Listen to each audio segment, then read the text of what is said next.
Ghana. Ghana is like a second home for me. I come here at least twice a year. So this year, it's probably going to be 3 or more because I'm going to come back next month and I'll be around again in October. So I am happy to be here. Akwaba, thank you.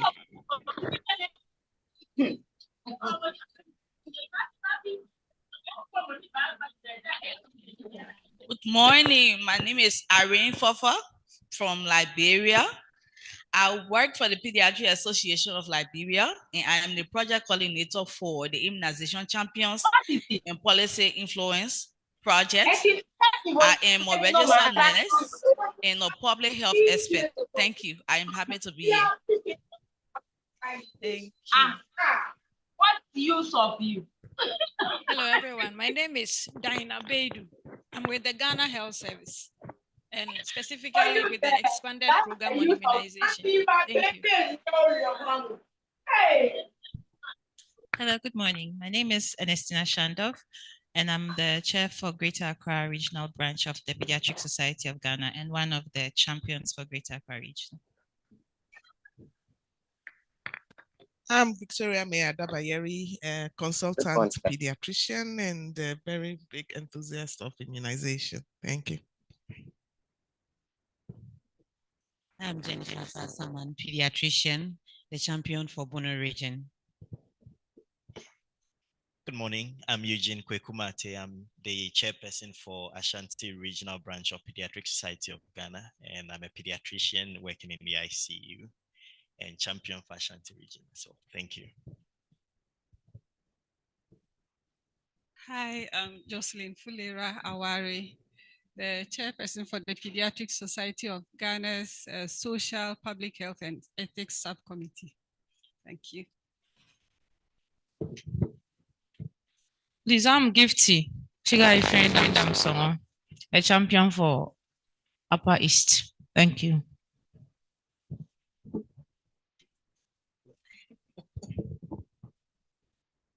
Hello, everybody. Miawezo. It means you're all welcome. I'm Jonah Unyakaba from Ho in the Volta region. I'm here because my friend Navin Taka suggested that I should be included, and I'm very happy that I'm here. Thank you all. Good morning, everyone. Please, my name is Jocelyn Nesibe, pediatrician, Eastern Region, and the champion for Eastern Region. Thank you. Good morning, Jacqueline Nesibe, a pediatrician champion for Bono East Region. Thank you.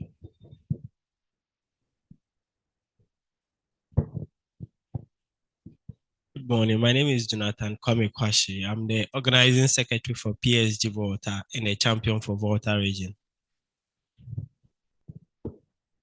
Please, my name is Dr. Portia Ofuriwa Edumata. I'm a medical officer and a champion for Western region.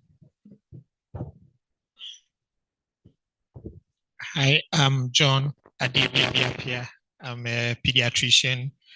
I am the immediate past president of Pediatric Society, the president elect of UNAPSA, Union of African Pediatric Societies, and then yeah, and I'm a pediatrician at the Konfanochi Teaching Hospital with critical care in the background. Good morning, everybody. I'm Jean-Antoine Zinsou. I'm a medical doctor and I've been in vaccine for more than 20 years. And tomorrow we will have a very active session on interpersonal communication. Hi, good morning. I'm Dr. Emmanuel Opon, Vice President, Pediatric Society of Ghana. I'm a pediatrician and a neonatology fellow.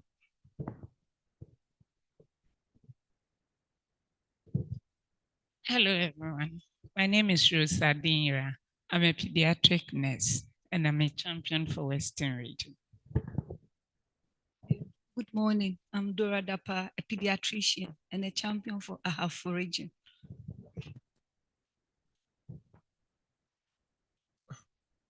Good morning.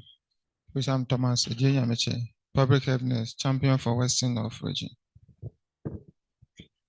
I'm Francis Ntefo, public health nurse, champion for Western of region. Good morning. I'm Philip Pipra, pediatrician and a champion for Volta region. Good morning. My name is Solomon Chimogo. I'm a pediatrician champion for Bono region. Thank you. Good morning. My name is Dr. Gloria Kui, a medical officer in the Savannah region. Good morning. I'm Bertha Bulmatomikebo, a pediatrician. I'm a champion for Upper East region. Good morning. I'm Matilda Seyoro from the Upper West region and a champion for the Upper West region, a pediatrician at the Upper West region. Thank you. Good morning. I'm Agbesi Roberta, a public health nurse. I'm a champion for T region. Good morning. I'm Dr. Patricia Usu, a pediatrician and a champion for Central region. Good morning. I'm Dr. Olanyo Kekesi. I'm a pediatrician and a member of IPA-PSG. I'm the champion for T region. Good morning. My name is Kajitan Salifu, a pediatric nurse, a champion for Savannah region. Thank you. Good morning. I'm Amanko Abdul Mumin, a nurse, a champion for Northeast region. Hello, good morning. My name is Dr. Abigail Dodwasaki, public health advocate, and I'm a champion for Eastern region. Hello, good morning. I'm Gertrude Lamte, Central region champion. Hello, good morning, everyone. I'm Abdullah Abdulwajid, champion for Northern region. Hi, I'm Rashida Abdullah, champion for Upper West, a community health nurse. Good morning. My name is Evelyn Amwako. I'm the acting chief programs officer, nursing and midwifery at the Ministry of Health. Good morning. I'm Frank Lule. Oh, yes. I'm Ugandan based in Ghana with WHO Ghana. I think I'll become a champion. Everyone said that. But happy to be here. I'm standing in for the WHO representative, Dr. Fiona Braka, who's not able to be here this morning. Thank you. Hello, good morning. I think he's already a champion. Yeah, he's already a champion. My name is Fred Osaisapon. I'm the immunization focal point at the WHO country office. So I need not to say whether I'm a champion or not. I'm in it. Thank you very much. Good morning. My name is Isabella Sesego Moses. I'm a child health specialist and a member of the Pediatric Society of Ghana. And a champion of everything. This is interesting.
From Ashanti region. Thank you. Thank you very much. So you noticed I skipped one person who was seated at the back. So I'm going to introduce him to us and then we will continue.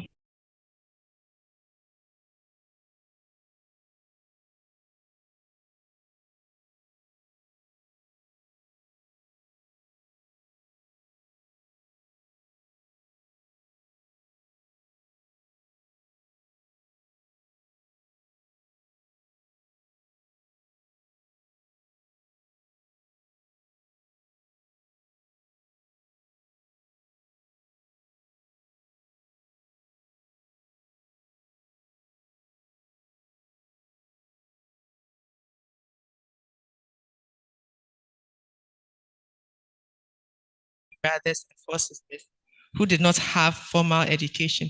He's very passionate about education. And I think recently we all saw him spotlight a young gentleman who had just graduated with a master's in university, a gentleman who previously did not have any anticipation of hope of going to school. And because of this gentleman, he was able to realize his dream. So ladies and gentlemen, help me welcome my co-MC for this opening ceremony, Mr. Umaru Sanda Amadu.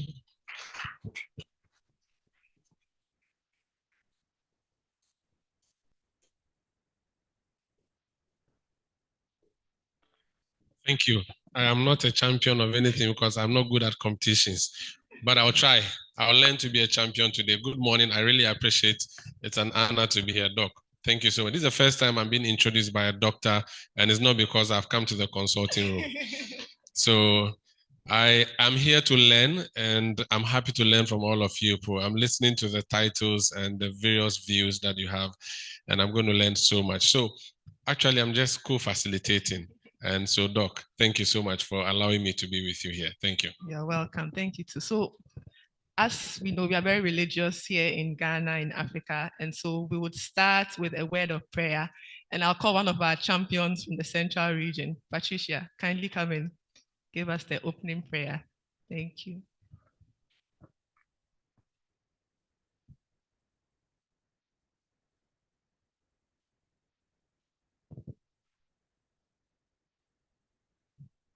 Shall we please bow down our heads? Our Heavenly Father, I want to thank you so much for this morning, for the gift of life. Father, we thank you so much even for journey mercies from our various destinations to this place, as we have met as child advocates to deliberate on how to improve immunization uptake. I ask, sweet Holy Spirit, that you will come and steer the affairs of our discussions, and in the end, we'll not forget to give you all the glory and honor. In Jesus' name, amen. Amen. Thank you very, very much. So just before we started praying, a very, very important personality took her seat. And she's the radiance of PSG right now, the face of PSG right now. So we'll ask her to quickly introduce herself, and then we'll continue. We are still on track, so we snap. I'm Dr. Hilda Mantibia Boy, President, Pediatric Society of Ghana. Thank you. Thank you very much. Okay, Umaru, please, you can take over. Yes, so we are happy that you've all made time to join us today for this beautiful conversation. And it's going to be a 2-day event, is it not? And on my way here, I was speaking to my co-MC. I said, I don't know much about what you're asking me to do, but I mean, as a journalist, sometimes you're supposed to learn on your feet. So between the reception to this place, she taught me a few things. She taught me that pediatrics, okay, so I was wondering what's pediatrics, is children doctor. She said, no, that's not what it is. And she explained the difference between neonatal, children, infants, and within that short period, I've forgotten some of them. Because I've not eaten breakfast. You know, we are in Ramadan, I'm fasting. So the stomach and the brain are not working together today. But I'm hoping that I'll learn a lot of these things. So to put the issue into perspective for us and explain the concept idea for us, I think it is only fair that we do a formal welcome address. All of you were invited, you have showed up, but maybe you need to be appreciated properly, and you need to be celebrated, and you need to be welcomed properly. And so we are going to do the welcome address, and my co-MC is going to help us with who is going to do the formal welcome address before we proceed and start the program. So ladies and gentlemen, my co-MC will do the introduction. Okay, thank you. So before we do that, we have session chairs. So personalities will be chairing the various sessions. So for this session, I would call Dr. Jocelyn Awari and then Dr. Joanne Awunyo Akaba to take the front seats as the session chairs for this opening ceremony.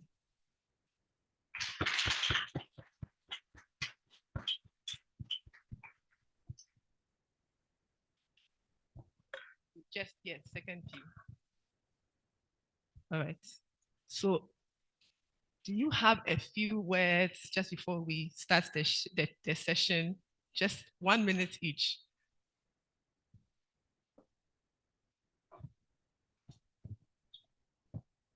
Thank you very much. I am excited because immunization is a very big deal for us who take care of children and speak for children. And I want to see everyone get involved and make sure that we're going to go a very long way to help Ghanaian children get all the immunization they would want to get. Thank you. Thank you.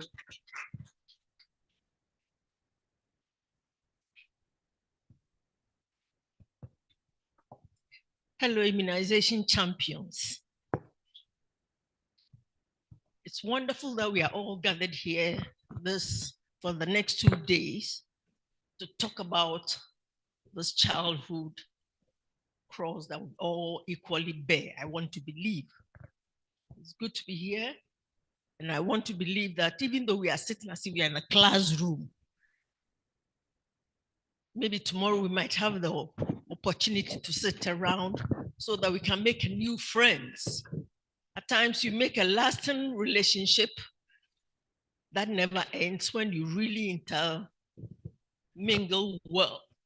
For example, Naveen and I met on the Gavi board and the friendship still continues.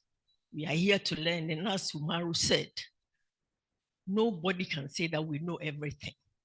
Yeah. Pick a new friend, pick some new knowledge, and let's make the 2 days very, very eventful and manageable and unforgettable for all of us. Thank you. Thank you very much.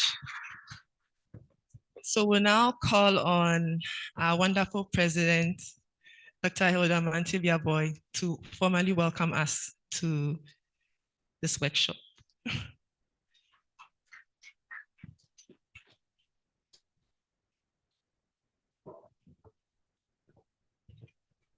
Thank you very much. I was just asking myself, oh, Gabi, so where are all these fans coming from this morning? It's been a very long morning, and it's a pleasure to see you all.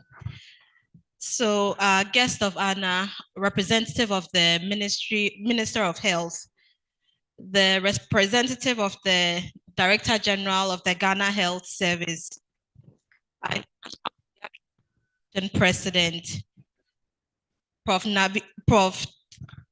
Haddad, Executive Director, Dr. Naveen Thakur, distinguished guests, colleagues, partners in health, champions, ladies and gentlemen, good morning.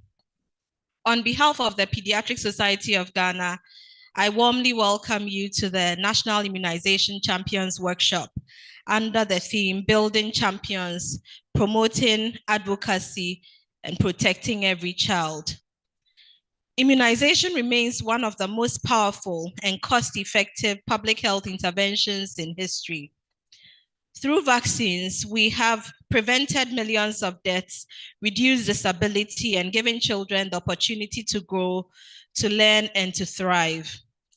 Diseases that once claimed countless young lives are now preventable because of sustained vaccination efforts. And while Ghana has an impressive immunization uptake, our work is far from over. In Ghana and across the world, we are confronted with new challenges: vaccine hesitancy, misinformation, funding gaps, inequities in access, and fragile health systems. We have seen outbreaks re-emerge in places where coverage declines. I don't know how many of us remember when we had the vaccine shortages about 2-3 years ago. How many remember we had measles coming back? Okay. Every child missed represents not just a statistic, but a life at risk, and for all of us as well. This workshop is about building champions, professionals who will not only administer vaccines, but also defend them, advocate for them, and educate communities about their life-saving power. A champion understands that immunization is not merely a clinical service, but a moral responsibility. And the advocacy that we do goes beyond the hospital walls. It means engaging community leaders, faith-based organizations, schools, and the media. It means ensuring that no child, whether in an urban center or a remote rural community, is left behind. And protecting every child requires partnership. We acknowledge the efforts of the International Pediatric Association for making this program possible, and also the Gates Foundation for the support that has made this possibility. We acknowledge the efforts of the Ministry of Health, the Ghana Health Service, our development partners, frontline health workers, and community volunteers who continue to strengthen the immunization program here in Ghana. Together, we can sustain our gains and push toward even greater coverage and equity. As president of the Pediatric Society of Ghana, I'm confident that within this room are the voices and the vision that is needed to shape the future of immunization advocacy within this country. Let the workshop equip you with the knowledge, the tools, and networks to lead boldly in your regions and within your institutions. You will have the various branches of the Pediatric Society of Ghana supporting in the work that you do wherever you are within Ghana. And let us leave here committed not just to giving vaccines, but to building trust, not just to meeting our targets, but to protecting lives, and not just to participating, but to championing the cause. On behalf of the Pediatric Society of Ghana and as colleagues in child health, I thank you for answering the call of to be an immunization champion. Let us build momentum together, promote the evidence, and protect every child. On behalf of all the executives of the Pediatric Society of Ghana, we say welcome, Akwaba, Wezolo, and Obake. Thank you very much. Thank you so much. What I haven't added earlier is that Dr. Hilda is my president as well, not in pediatrics, but International Visitors Leadership Program, IVLP of the US. Thank you so much, Doc. God bless you. So we've heard from Dr. Hilda during the welcome address, but if you don't feel welcomed enough, we're going to re-emphasize the welcome. So we have a Hilda's boss who is going to welcome you again. If after that you are still not happy, and yeah, I don't know what we can do. So the next person we're going to hear from is a professor of pediatrics and neonatology with the Faculty of Medicine, University of Balamand, Lebanon, and director of Cesobel Program in South Lebanon of Scholar and Professional Inclusion of Handicapped Children and Youth. Our guest has taken up other roles as professor and director of the Center of Panda in Abidjan, Ivory Coast for Development Disorders, consultant with UNICEF, WHO in Lebanon, advisor to the Lebanese government since 1998 to 2004. Ladies and gentlemen, the president of the International Pediatric Association, all the way from Beirut, Lebanon. Let's welcome with a round of applause, Joseph Haddad.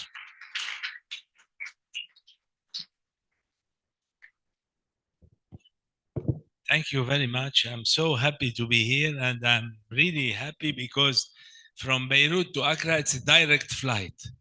You know that. So there is no layover, there is not stopover like Naveen has done, 24 hours to reach Ghana. But he is in a good health. Hopefully he will stay. Ports coming. So IPA, as you may know, is committed for every child, every age and everywhere. And since 3 or 4 more years ago, we have started our implementation in Africa. Many workshops has been done in Africa, and forthcoming are also will be done in other countries. We do believe that Africa will be the heart of the future, will lead the future. And that's why we are here. We are here to help you also to build a world fit for your children. And building a world fit for children starts always by prevention. And one of the most important tools for prevention is immunization. I do know there is a lot of obstacles in Africa regarding immunization. I hope this workshop will certainly give you some ideas to cut those obstacles, to come over those obstacles, and to have a good immunization program. And hopefully those 2 days will be helpful for all of us. Thank you, Hilda, and thank you, the executive of the Pediatric Society Ghana meeting. And it is really a pleasure to meet you and to stay with you over those 2 days. That's over. You can applaud now. Do I say thank you in Beirut? Is it shukran? Shukran. Thank you so much. So we have, in fact, you mentioned that it's a direct flight from Beirut to Accra. But if you're going with Ugandan Airways, you have to go through Turkish Airlines. Then you pass through Uganda.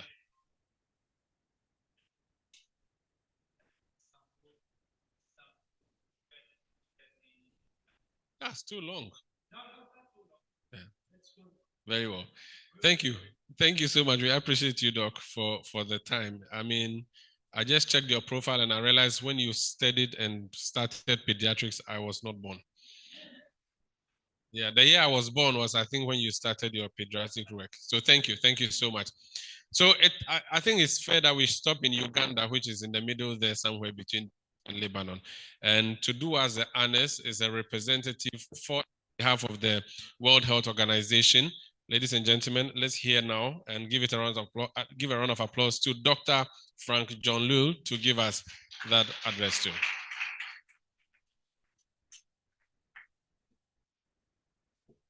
I think we should be clapping because otherwise his walking will be awkward. Welcome from M7. Thank you. Now I know where the story for Uganda was going. Thank you for the introduction. And as been mentioned, let me start by saying good morning. And I bring you greetings from the WHO representative, Dr. Fiona Braca.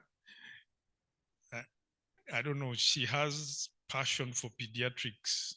Dr. Hilda, I'm sure you can really, you know that. But she's out of the country. And I'm lucky she asked me to come and be with you. So you're stuck with me. And she gave me a few talking points I should go through, but she asked me to read every word. So bear with me. Distinguished guest of honor, representative from the Ministry of Health, the president of the Pediatric Society of Ghana, Dr. Hilda Mantebea Boy. She wrote the name in full. President of the International Pediatric Association, Prof. Joseph Haddad. Executive Director of IPA, Dr. Naveen. I'm an expert and champions are champions.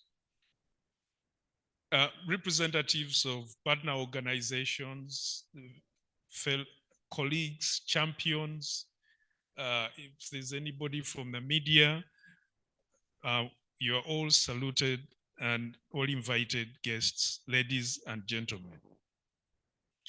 It is a privilege to join you today at this important Immunization Champions Workshop. On behalf of the World Health Organization, I wish to acknowledge the support of all the stakeholders, that is government, partners, civil society, and professional associations who have worked tirelessly to strengthen immunization, child health, and the health of all people in Ghana.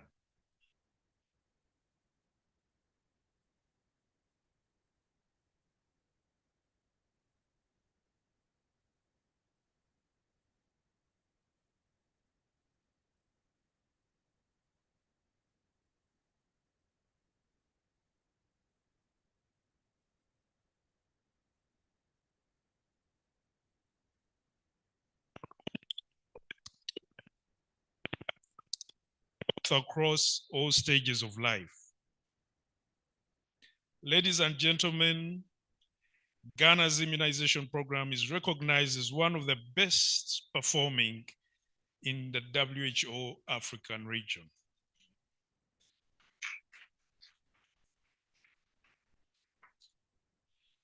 Doc, I was in Liberia last week, and I also know the numbers.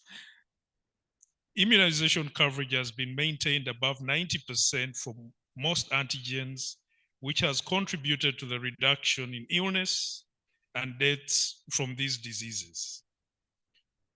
Through the red rec, that is reaching every child, every district strategy, the immunization system has been strengthened and remains the bedrock of the country's primary healthcare system. Immunization is a single intervention that benefits everyone because everyone was once a child and received vaccines.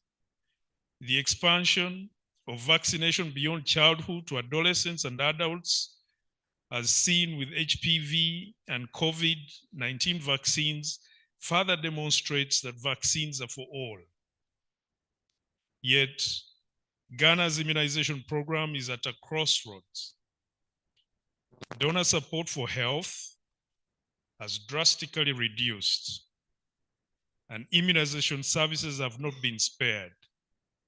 Ghana is expected to transition from Gavi support by 2029 and to fully finance its immunization program by 2030. Guest of honor, His Excellency the President has shown great promise by championing the health sovereignty agenda, which clearly demonstrates government commitment. However, the reality is that fiscal challenges and competing priorities remain. This is why we need all hands on deck. We need voices, advocates, converts, and champions like all of you here today to lead the drive to ensure adequate provision is made to safeguard the immunization program. Many of us here are living testimonies of the power of vaccines. For those of us who grew up in rural areas where health services were often difficult to access, vaccines were the difference between survival and vulnerability. I recall a childhood friend in my village who contracted measles before vaccines were widely available. I'm reading Dr. Fiona's story, but from my hair, I think it also relates. You were born when I became a doctor. He suffered complications that affected him for life. My own protection through vaccination meant I could thrive, study, and stand here today. In my own words, I don't think I would be in Ghana enjoying kenke because it's not our staple where I come from, but it's my favorite now with the fried fish, that one. It would be deeply disturbing if we, the beneficiaries of immunization, fail to put in place measures to protect those who will come after us. The responsibility lies with us to ensure that future generations enjoy the same protection and opportunities that vaccines have afforded us. I am also encouraged by the recent establishment of the Parliamentary Caucus on Immunization. This is a powerful platform. It really is, to ensure that immunization remains high on the national agenda, with legislators championing sustainable financing and policy support. I wish to commend the Ministry of Health, Gavi, UNICEF, Africa CDC, CDC Atlanta, our traditional leaders, religious leaders, and all partners who continue to work assiduously to ensure the country's immunization system is strengthened and sustained. Finally, let me reaffirm the commitment of the World Health Organization that WHO stands firmly with Ghana. It stands firmly with the Pediatric Society of Ghana and with all partners in this noble endeavor. We will continue to provide technical support, evidence, and advocacy to ensure that immunization remains a cornerstone of the country's health system and a protective shield for all people living in Ghana. Thank you very much.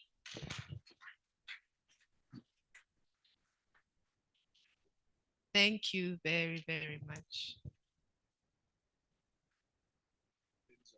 Yes, no, it's all right. Okay.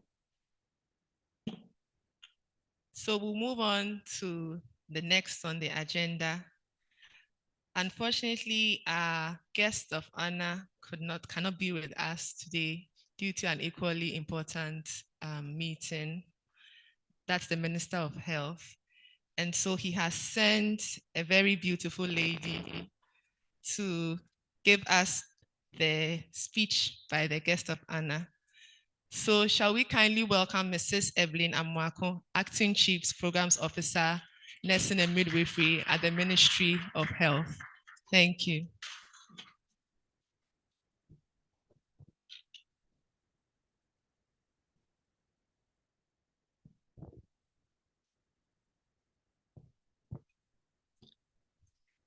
So,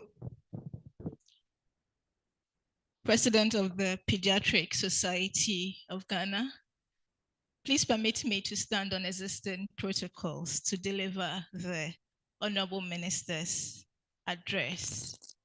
The Honorable Minister unfortunately could not be here this morning because of another equally important assignment yesterday. He had to travel to the northern region for another assignment, and so that is why he is not here this morning. But he has asked me to extend appreciation for the invitation and to let you know that he fully supports this program here today and tomorrow. And with that, I'll go ahead and read the remarks of the Honorable Minister. And so he says that he expresses appreciation for the invitation to participate in this 2 days workshop. Indeed, we will have other representatives of the ministry join for the 2-day program. He commends the Pediatric Society of Ghana in partnership with the International Pediatric Association for initiating this very timely program. We also acknowledge the invaluable support of our development partners, particularly the World Health Organization and UNICEF, whose technical and financial assistance continues to strengthen Ghana's immunization program. Further commendation also goes to the Ghana Health Service, especially the expanded program on immunization, for their tireless efforts in ensuring that vaccines reach every corner of our nation. As has been highlighted in the earlier speeches or earlier remarks we have had, immunization is one of the most cost-effective public health interventions available to us. Over the past decade, Ghana's routine immunization program has demonstrated a robust performance, and Dr. Lule, in his remarks, indicated that ours is one of the best performing immunization programs in Africa. And that does not mean that we should relent on our efforts. According to WHO and UNICEF estimates, coverage for the third dose of DTP vaccine, which is a key indicator of program strength, has risen from low 90s in the early 2010s to about 97 to 99% in recent years.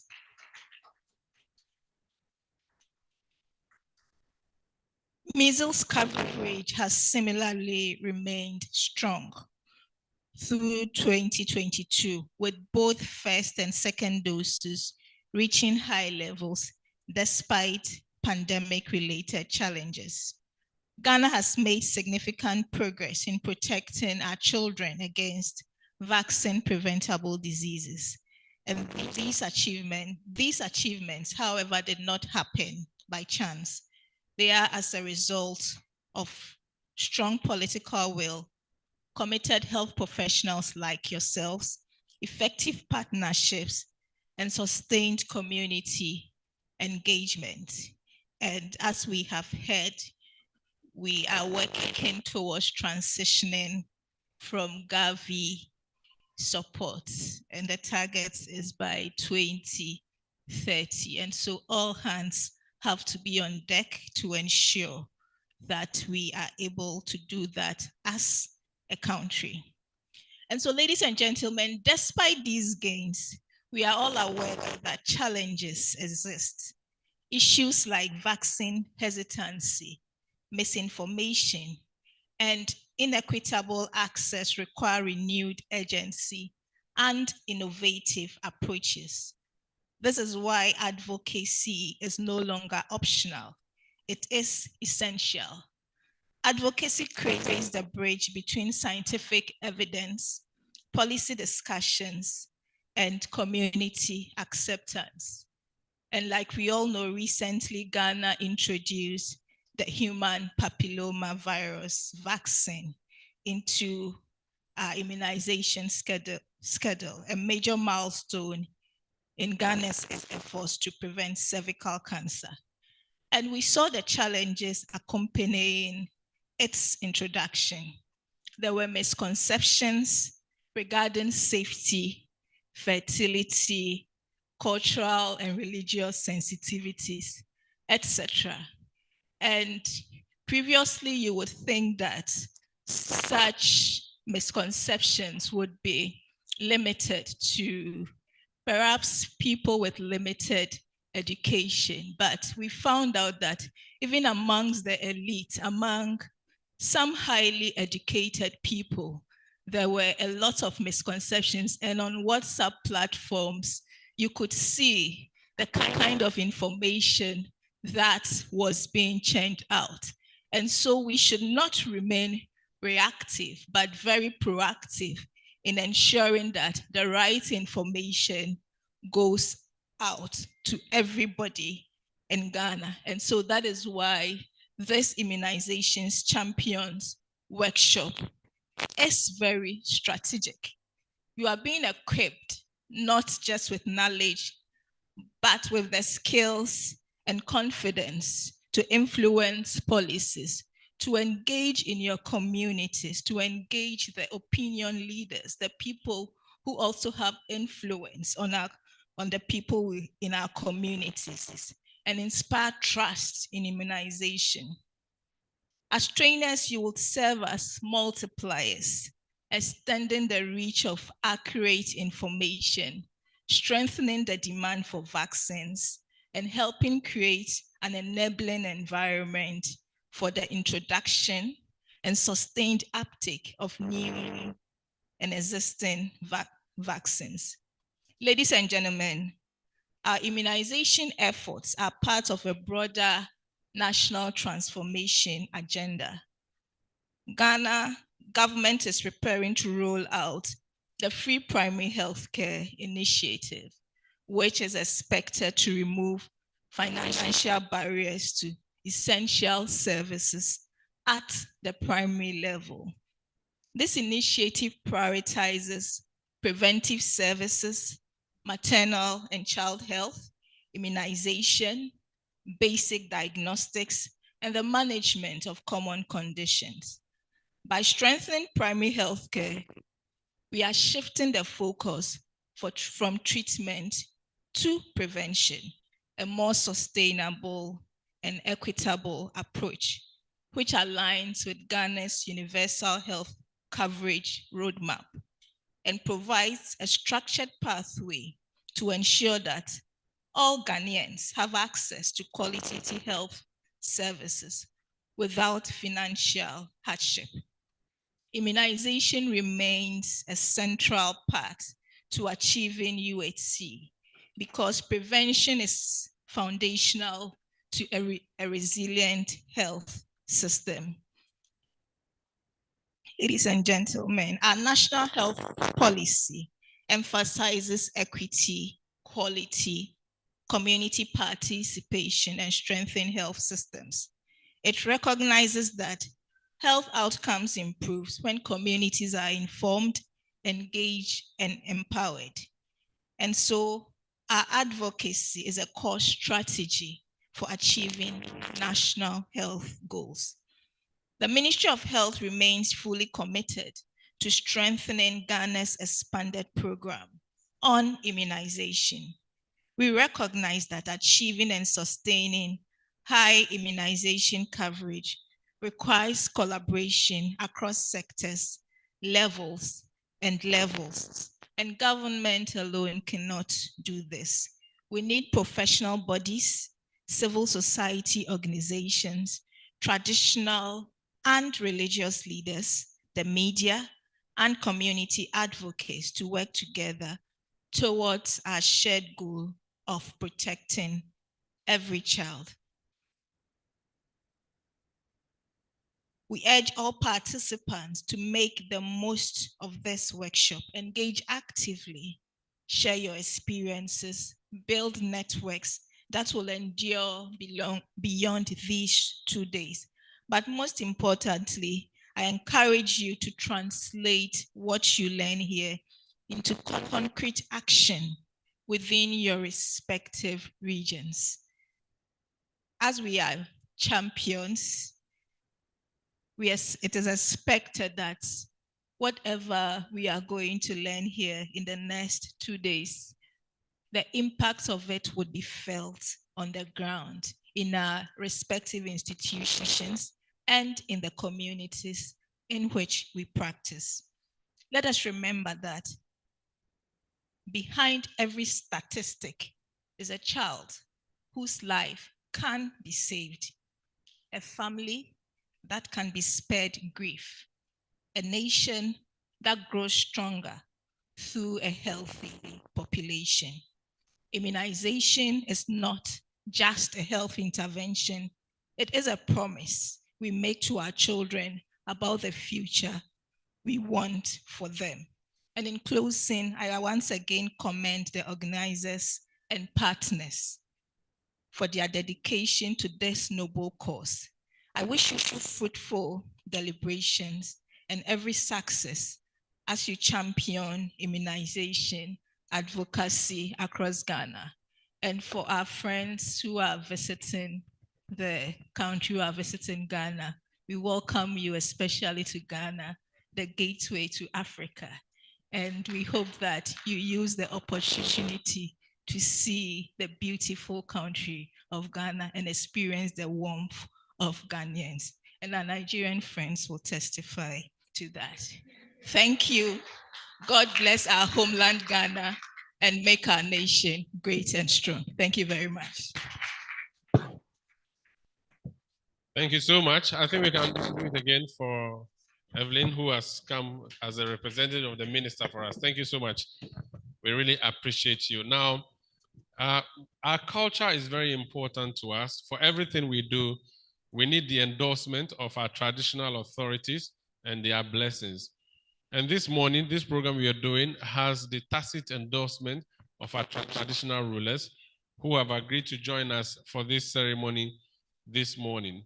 And we are going to invite our traditional rulers into the conference room so we can continue with the program where we know that we have been given the traditional endorsement. So ladies and gentlemen, the paramount chief of the Nungwa traditional area, who is president of the Greater Accra Regional House of Chiefs, Obuade Noche King, Professor Odaifio Wellington III, is not able to join us, but he has sent behind him to be in his stead.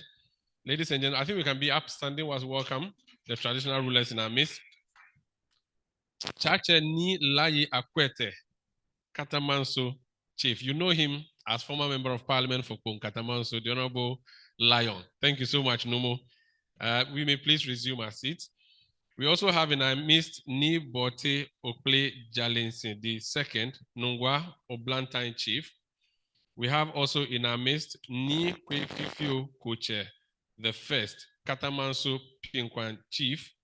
Ni Bote Fio Bote Kwe Afadinsro, the second Nungwa Nkpo Chief, and Ni Bote Kaklo Jajelo, the second Bokwe We Chief. Ladies and gentlemen, let's give them a round of applause to welcome them. We are very grateful, Numo, that you joined us and your entourage. We really appreciate it. Thank you so much. Having gotten the traditional endorsement, I think we can proceed, Doc. Yes, we can. So we are all very special people seated here today, but we have some extra special people that we invited to grace our occasion. So we'd like to acknowledge them. Some have already introduced themselves, but then we'll do that again. So from Ghana Health Service, the expanded program on immunization, we have Dinah Beidu. And then, so kindly give us a wave, thank you. From the WHO, we have Dr. Frank Lul, who gave us the wonderful remarks from the WHO. Mr. Fred Osei Sapon, a technical officer from the WHO. I think he has stepped out. Then from Ministry of Health, we have our lovely Evelyn Amwako, who just gave the guest of honor speech. Then we have Nelson Ellie from the National Vaccine Institute, also here with us. Then we have from SOGOG, the Society of Gynecology and Obstetricians, Dr. Edwina Daniels, representing SOGOG here. And then from the Ghana Health Service National Office itself, we have Rachel Asa, who's here with us as well. So we'll continue to acknowledge our special invited guests as we go along. Indeed. Thank you so much. Thank you so much. Now we're going to have an overview of the project on advocacy, immunization, champions, and policy influence. To help us do that, we're going to invite the project manager. Now, the project manager has a BSc in Natural Resource Management and a master's degree in Communication Studies. She has been involved in administrative work as well as clinical and non-clinical trials. Our guest serves as the project manager for the Immunization Advocacy Project. Ladies and gentlemen, let's invite Dr. Ekuya Ajiman Amprofu to the stage.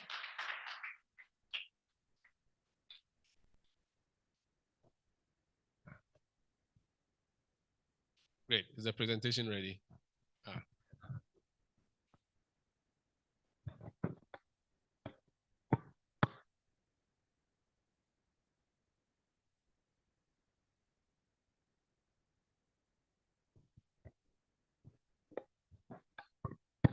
Good morning. I invited guests. Good morning.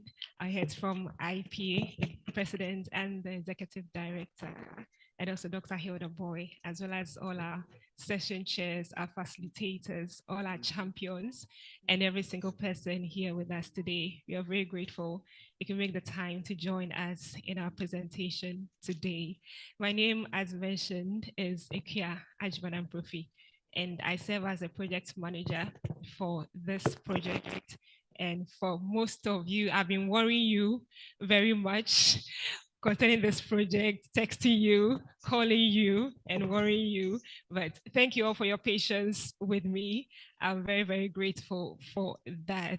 So we started my presentation very soon, and we're telling you all about this project and what it's all about. For some of us that I've had to deal with, especially our champions, we got a bit of information about the project, and I had to try and also give a little bit overview for quite a number of the people. But for those of us who are here today, you're going to get an extended version of what I've been sharing with you about the project today. Our chiefs to me, you're welcome. I'm sorry I left you out. I'm really sorry, Nana. Thank you very much for that. So we'll start off with the first slide, and then we'll continue as we go along. So there's the project title. Yes, so IPA Advocacy Immunization Champions and Policy Influence Project, and it's being run with a grant from the Gates Foundation. So we want to move on to the next one. Okay, so we are looking at where the project is being done: Nigeria, Indonesia, Angola, of course, Ghana, Liberia, and also Mexico. And it's running from October 2025. So last year we started in October, and it's being run all the way through to September 2028. So you're looking at a 3-year duration for the project time. So these are the objectives. What do we seek to gain by embarking on this project? So we're seeking to create an enabling environment for new vaccine introduction, and also be able to develop policies for achieving and sustaining high coverage, addressing vaccine hesitancy, and creating a much needed sense of urgency so that our healthcare providers here in Ghana can strongly recommend newer vaccines to parents and caregivers. And also healthcare providers can also support government and other partners in addressing myths and misconceptions around vaccines, myths and conceptions that we face a lot of times when you're talking about vaccines. And also we want to make sure that policymakers at national and state levels also ensure that the vaccines are accessible to all, not just a selected few, but every single person as part of the EPI, by allocating resources and maintaining policies in support of the immunization program. So those are the objectives that we have for the project. So you're looking at vaccine advocacy for different regions, and for Ghana, you're looking at the HPV, the hepatitis B birth dose, the malaria vaccine, and then MEN8 to MEN5CV switch. Then the other vaccines for the other countries as well. So under the project, these are the proposed activities that we are looking at. First of all, we had to do a stakeholder mapping, and that was done last year. So we identified organizations, institutions, and partners that we could work with in advancing the cause of immunization. After the stakeholder mapping, we had a stakeholder consultation meeting that we did in December right here in Accra. We met the stakeholders. We had discussions with them. We had their views about vaccine advocacy, and then we had a lot of discussions around that. So from the stakeholder consultation, we moved to the immunization champions workshops, which is what we are doing today and tomorrow. So that's the next step of the project, and that's for today and also for tomorrow. So today's one is a national one. After that, we're moving on to the regions to have regional workshops. From the workshop, we'll also be having continuous engagement, annual experience sharing workshops. So as I said, the project is running from last year, October through to 2028. So we'll be having continuous engagement. We'll also be having annual experience sharing workshops. We'll also be strengthening partnerships as we go along. So it's not just IPA, not just PSG, but we're doing it together with all our partners and every single person also gathered here. So I've mentioned already the stakeholder mapping. We've identified the stakeholders. We've done a stakeholder consultation meeting, organized a consultation with all the relevant people. We identified some key priority areas also regards to immunization. So these are some of the pictures we have from our stakeholders consultation that we had last year in December. For those of us here who were there, maybe you can identify yourself in the pictures somehow. So I can see Dr. Gabi there. If you're here, you can also see, I can see Dr. Boy, Dr. Genevieve. Okay, all right. So we can identify ourselves with the pictures for those of us who were here last year. So we are here today with the Immunization Champions Workshop, and we are having 2 participants from each region serving as our champions. As I mentioned early on, we would also be having regional workshops. So what we're doing is that for Ghana, we have our 16 regions. So we'd like to group our regions into groups, and then we'll have the workshops based on the groupings of the regions that we have. Okay, so with continuous engagement, we'll also be leveraging media and social media to increase awareness about immunization programs and also to advocate for new vaccine introduction. I mean, nowadays you cannot do anything without social media.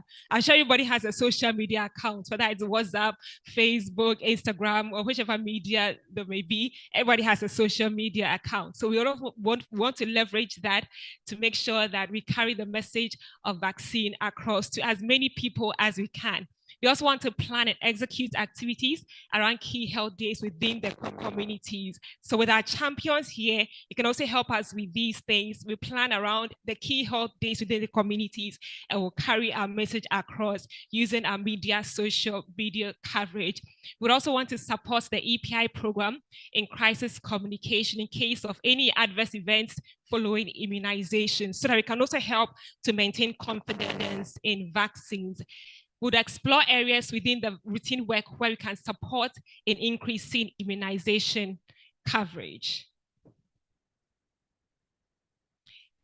National Pediatric Societies, so just like PSG does, with support from IPA, would also be doing these, would ensure that immunization-related topics are part of annual conferences, submit workshop reports, will develop communication materials and campaigns, would also be engaging our champions digitally every time to make sure that we are all in sync and we are getting the work done whichever way that we can. We'd also encourage the champions in their communities to also report all adverse events through existing mechanisms and also support in the management of these adverse events.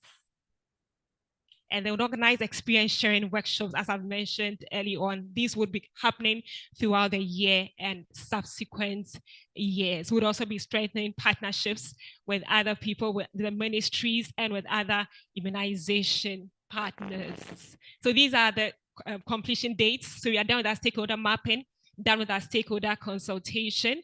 We are doing our workshop, our Immunization Champions workshop today, move on to the regional workshops, we'll do experience sharing workshops, and they would have our continuous engagement activities. So these are our next stops and our next steps for the project, and then we are done till 2028. So there's a brief overview of the IPA-PSG Advocacy Immunizations Project.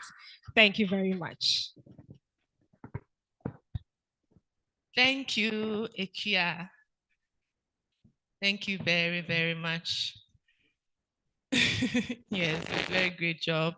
So Ekia joined us the latter part of last year after we sent announcements, or we sent notice out for a project manager for this very important project. And since then, she's been very, very, very wonderful, very instrumental. And she has enabled us to be here. Yesterday, she was telling me lots of the experiences that she has had, especially with the champions, calling her, texting her. And yeah, we are all happy that we are here today. When you think about vaccine issues, or you hear about vaccine issues globally, typically it is said that in the low-income, middle-income countries, our main issues has to do with procurement and logistics issues. And then the high-income countries have problems with vaccine hesitancy. But I think that is changing. That is changing. Now, even as in the low middle income countries, we are also having issues with vaccine hesitancy. Many people now are so educated, they feel that they know so much, and they are very, they have relatives in foreign countries, in the high income countries, who share certain experiences that they have. And based on that, they refuse to vaccinate their children. And so the problem now is beyond the logistics and the procurement issues. And that is why we are here today, to brainstorm, to deliberate, and to be able to champion vaccine hesitancy issues in our regions, in our facilities where we find ourselves. We have a remark before we go on to the next presentation from Dr. Faisal Nuhu, the Deputy CEO of the National Vaccine Institute. So he would like to give a brief remark. He has to step out for another meeting, but then he'll do this before we continue the program. So Dr. Nuhu, thank you.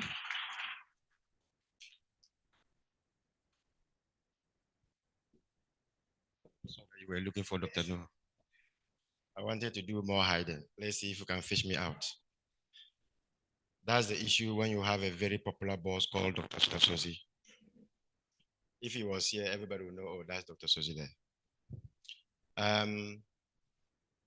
recognize the presence of our chiefs and the president of the Pediatric Society. Permit me to stand and observe protocols. First of all, my boss tried tirelessly to be here.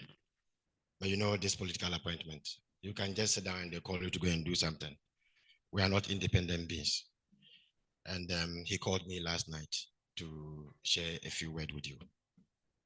And I hear you gave him 120 seconds. That's very generous, 2 minutes. If you say 2 minutes, it looks too short.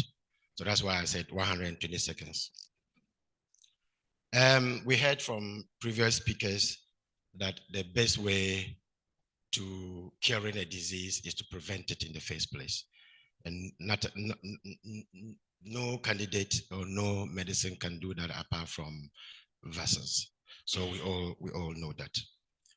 That is why the ministry, through National Vaccine Institute, this is our thinking, that true health sovereignty of Ghana can be realized when we can locally manufacture vaccines. In the past, we didn't take that serious. We knew that, but we didn't take it serious until COVID-19 came. And every state in the world was interested in their own citizens. The Ghanaian state was left out. And not just the Ghanaian state, almost all states in Africa and the global south were left out.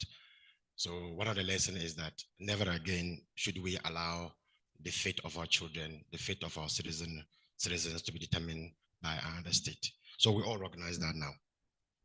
And as you guys speak, one thing came out. We can produce all the vaccines we like, but the vaccines by themselves do not do the magic. But immunization or vaccination, if you like, is the trick. And we also know from COVID-19 that the world was able to discover a candidate in record time, upscale production in record time, go through regulatory process in record time. Yet we know a lot of us were still scared to take the vaccines.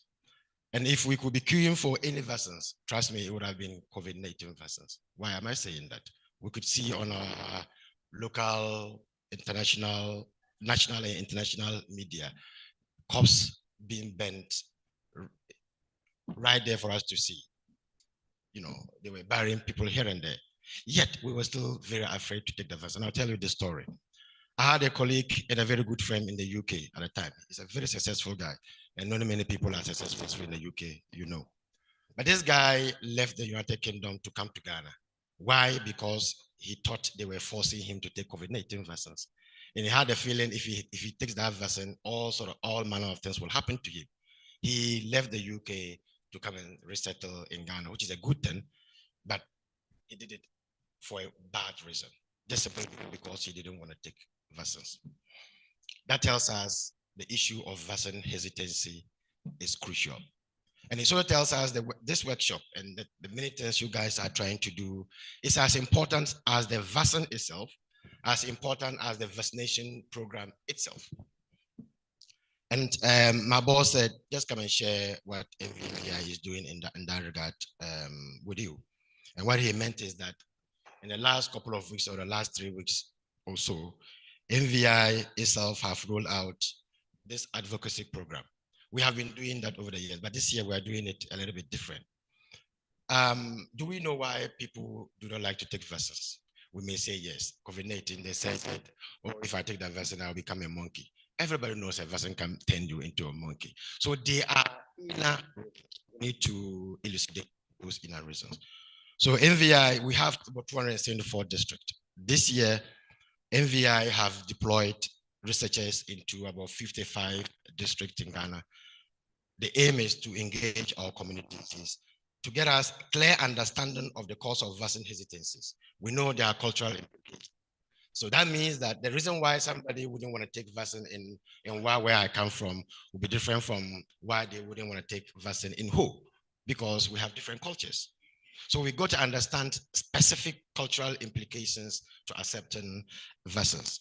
Is it because of religious? Of course, there are traditional rulers here. We have traditional, Ghana, we still have a large proportion of our people believing in traditional, ways. Or a large proportion of us are Christians. Some are Muslims. Is it because of our original religious inclination? That is why we don't want to take vaccines. And I'm saying this because I heard at some point when this is years ago, and don't worry, I'm not that old. I know some people, when they finished their medical school, you were not born. Don't worry, when I finished my PhD, you were yourself. So at some point, I remember in school, they were telling us that there was a particular vaccine that is made from pig pork product, which means that we, the Muslims, shouldn't take it. If we take it, it's haram. All sort of things. So there's a need for us to get a clear understanding of why people are not eager to go after vaccines. So we've rolled out that program. And the program will complement what you are doing, you see. So when my boss heard this and he spoke to me, he said, look, Faisal, so we're not the only people.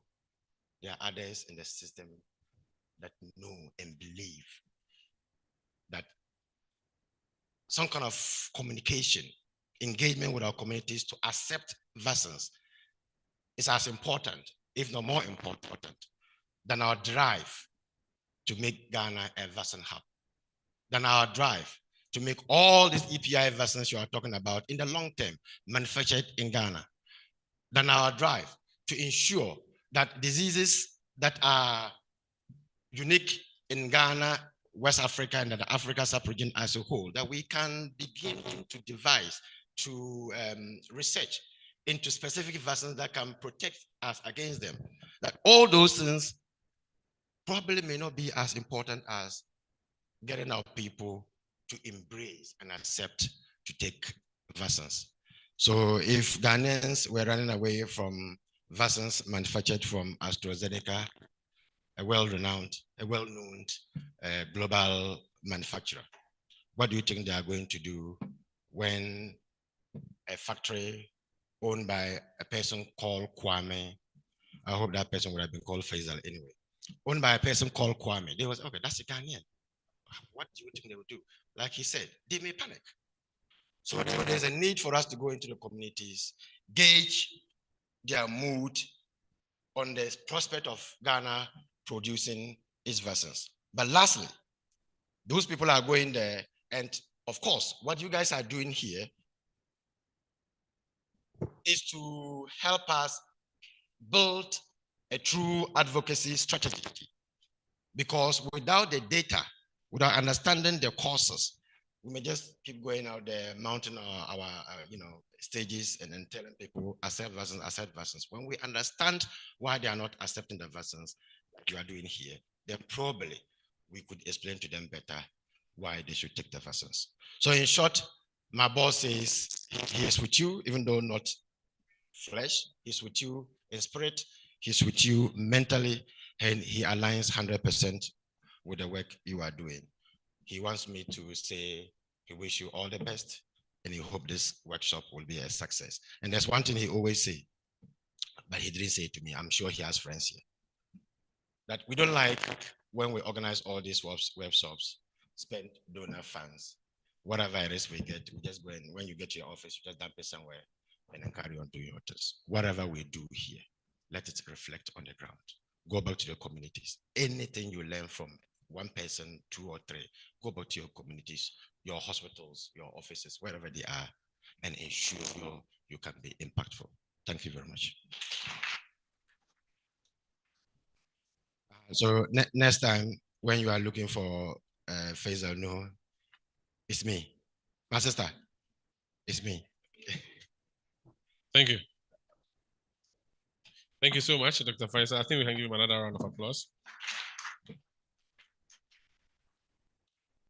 I remember during the COVID-19, when we started with the vaccination process, people were saying when they injected, they will become monkeys and all of that. I recall being one of the people who were used to receive the first jabs. And I did it on camera and announced to the world that I have been given a jab and nothing has happened to me. So when you talk about the hesitancy and even people saying it's fake news, well, the people still spread those stories, but that's why you are the experienced and learned people and you know the ways to get people to understand these things. And we are happy to help you communicate to the world what has to be done. Now, we are going to do experience sharing, like I've just shared my experience, but this will be a bigger experience sharing that we're going to have. And we are going to go outside Ghana, and we'll first stop at the country that produces the poorest jollof amongst all the countries that produce jollof. Forget whatever has been said. We all know the rice is too big. So we are going to do the experience sharing, and that's we're going to first have a comment from Professor Ayebo Evawere Sado. Ladies and gentlemen, from Nigeria.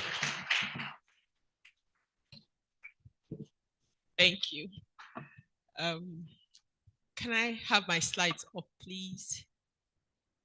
While you're doing that, the IPA president, the executive director IPA, our royal fathers, PSG members, immunization champions, all other protocol duly observed. Just to say that you have not been to Nigeria, have you? Our compare. Have you been to Nigeria? He's not listening. Have you been to Nigeria? Well, just to let you know that when you eat Nigeria jollof, you forget Ghanaian jollof. When you come to Ghana and eat Ghana jollof, you forget Nigerian jollof. So equation, balance, that's how we say it. All right. So I'm going to share our experience on the Pediatric Immunization Advocacy Project in Nigeria. Next slide, please. Oh, I can do that. Which is forward, which is... Okay, so I have no disclosures. All right. So I guess I have to come here. Now, immunization is one of the most cost-effective strategies for prevention of disease, and it prevents about 4 to 5 million deaths yearly. But you need high vaccination coverage to enjoy the full benefits of a vaccination, and I'm happy that Ghana is enjoying that. With immunization rates plummeting just before the COVID and the disruption occasioned by COVID, there were about 25 million unvaccinated or incompletely vaccinated children in 2021. And in addition to well-known contributors to under-vaccination, rumors, misinformation, disinformation on social media led to mistrust and lack of confidence, resulting in vaccine hesitancy. I'm happy that a lot of the conversation today has mentioned vaccine hesitancy. And now, when we talk about vaccine hesitancy, the media has a lot of role to play. And I was listening to the introductions of the immunization champions. I didn't hear somebody say, I am a media personality or I am a social media influencer. So I just want to recommend to PSG that they should look out for media influencers, social media gurus to be part of the immunization champions. Perhaps they'll do that at the regional level. They have a lot to offer, because before you say you cough in Accra, they already have heard it in Tema, they have heard it in Kumasi, and you are one. Meanwhile, those of you in Accra have not yet heard. So social media has made the world become a small village or a global village. So the IPA, representing pediatricians from 149 countries through 154 national societies, 7 regional societies, 11 subspecialty societies, and a vision to ensure that every child of every age is accorded the right to the highest attainable standard of health and the opportunity to grow, develop, and fulfill his or her human potential everywhere, was well positioned to address this problem with immunization. Now, let's put Nigeria in context. Nigeria was home to over 2 million zero-dose children in 2023, representing more than half of the zero-dose children in the West African sub-region. In addition, the national immunization coverage was poor, with a high burden of vaccine-preventable diseases. In Nigeria, cervical cancer is the second most common cancer affecting women and the second most frequent cause of death, cancer death in women aged between 15 and 44 years. HPV vaccination was only available in the private sector, making it inaccessible to most of the population. And the Federal Ministry of Health was due to introduce the HPV vaccine in the 4th quarter of 2023. So all this was as of 2023.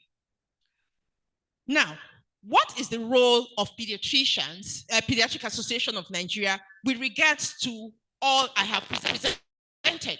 Pediatricians are advocates. They are educators, they are advisors, they are implementers of policy, who are trusted and respected sources of child-related information. So I'm sure for you, the pediatricians here, when something happens, people are calling you to ask, is it true? Should we take? So because they have that confidence in you, it's a very important resource with regards to immunization.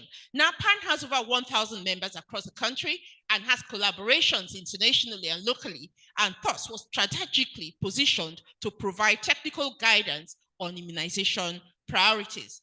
And then the IPA, with a grant from the Gates Foundation, supported PAN to train immunization champions, just like we are doing here today. Now, the primary objective of this initiative was to strengthen National Pediatric Society's capacity and engagement in promoting immunization priorities and creating an enabling environment for the introduction and scale-up of the HPV vaccine.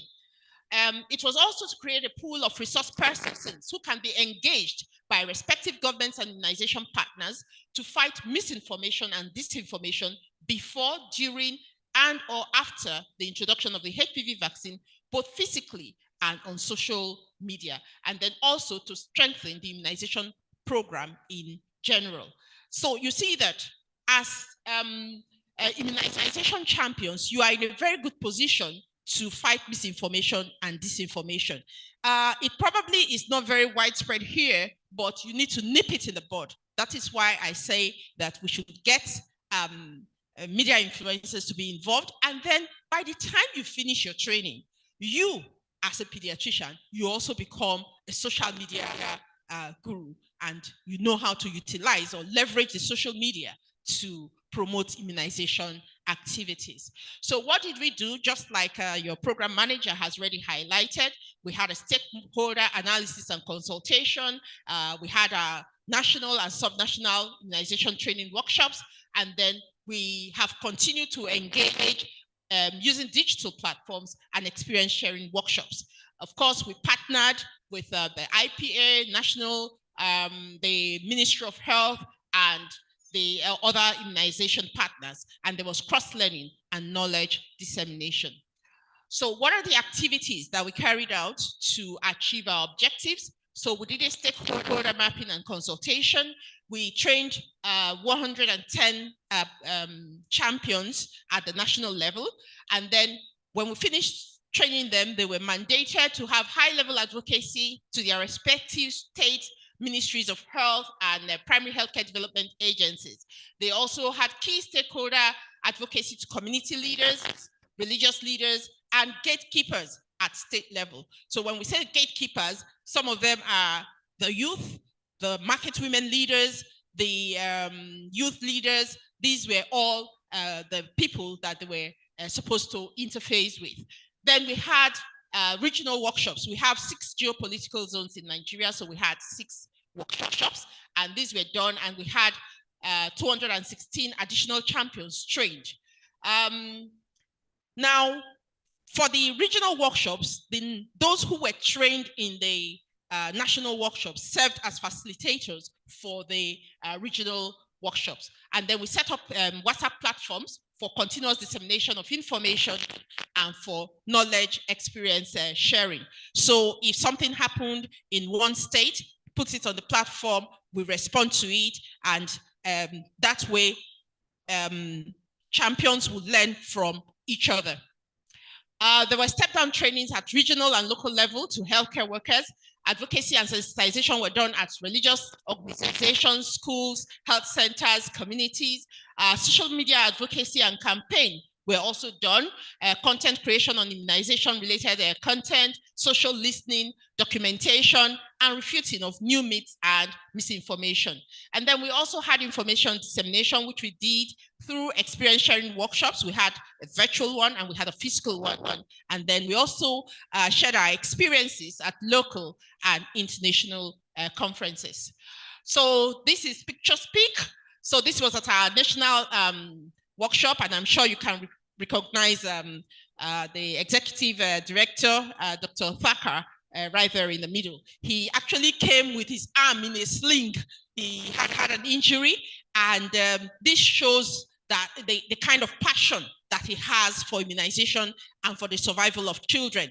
And that is the kind of passion that we expect that our immunization champions will develop by the time they're done with this training. So this is another picture showing the then IPA president, now executive director, with some of the facilitators, and I'm sure you can see yours truly there, standing 2 places away from the executive director now. So these were the participants at the national workshop. We actually had it in 2 overlapping conference workshops. So 2 days, day 1 and day 2 for one group, and day 2 and day 3 for another group. So this is one of the groups. And then these are scenes from the national workshop. We had group work, we had role play, we had feedback sessions, we had breakout sessions. In the middle there, you can see Mr. Jean, Dr. Jean, who introduced himself earlier.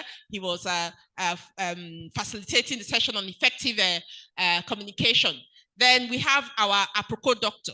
He's a doctor, but he's a social media guru, and he has a large followership. So he talked to us on social media influence.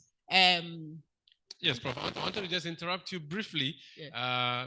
I think beautiful pictures. I want us to be looking at the pictures while I make a very quick announcement, if you don't mind. All right. So, ladies and gentlemen, earlier we had our traditional rulers join us, but they are not just 2, they are more. So, if we could kindly indulge us, let's be on our feet as we invite the rest of the traditional rulers who are joining us for this event this morning.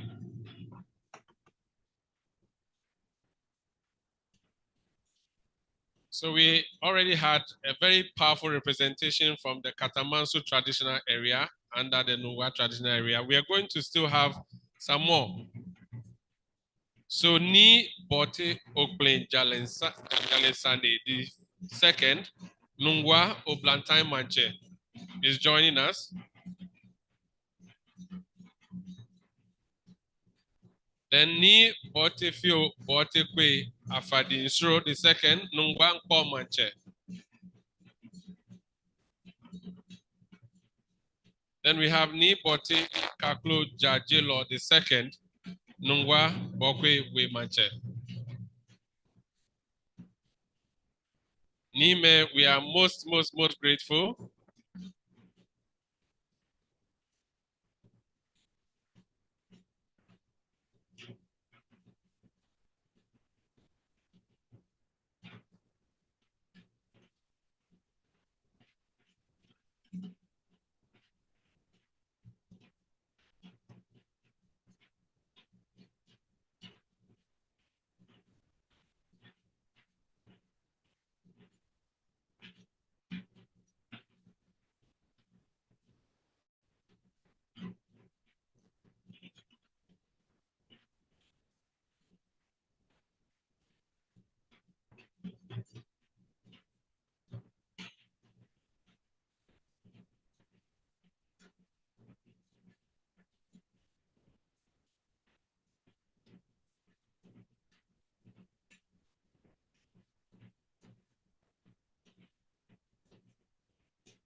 Thank you.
Thank you.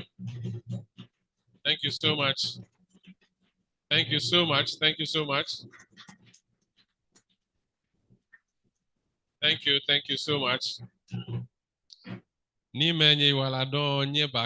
Thank you so much. Prof, you're please allowed to proceed. Thank you.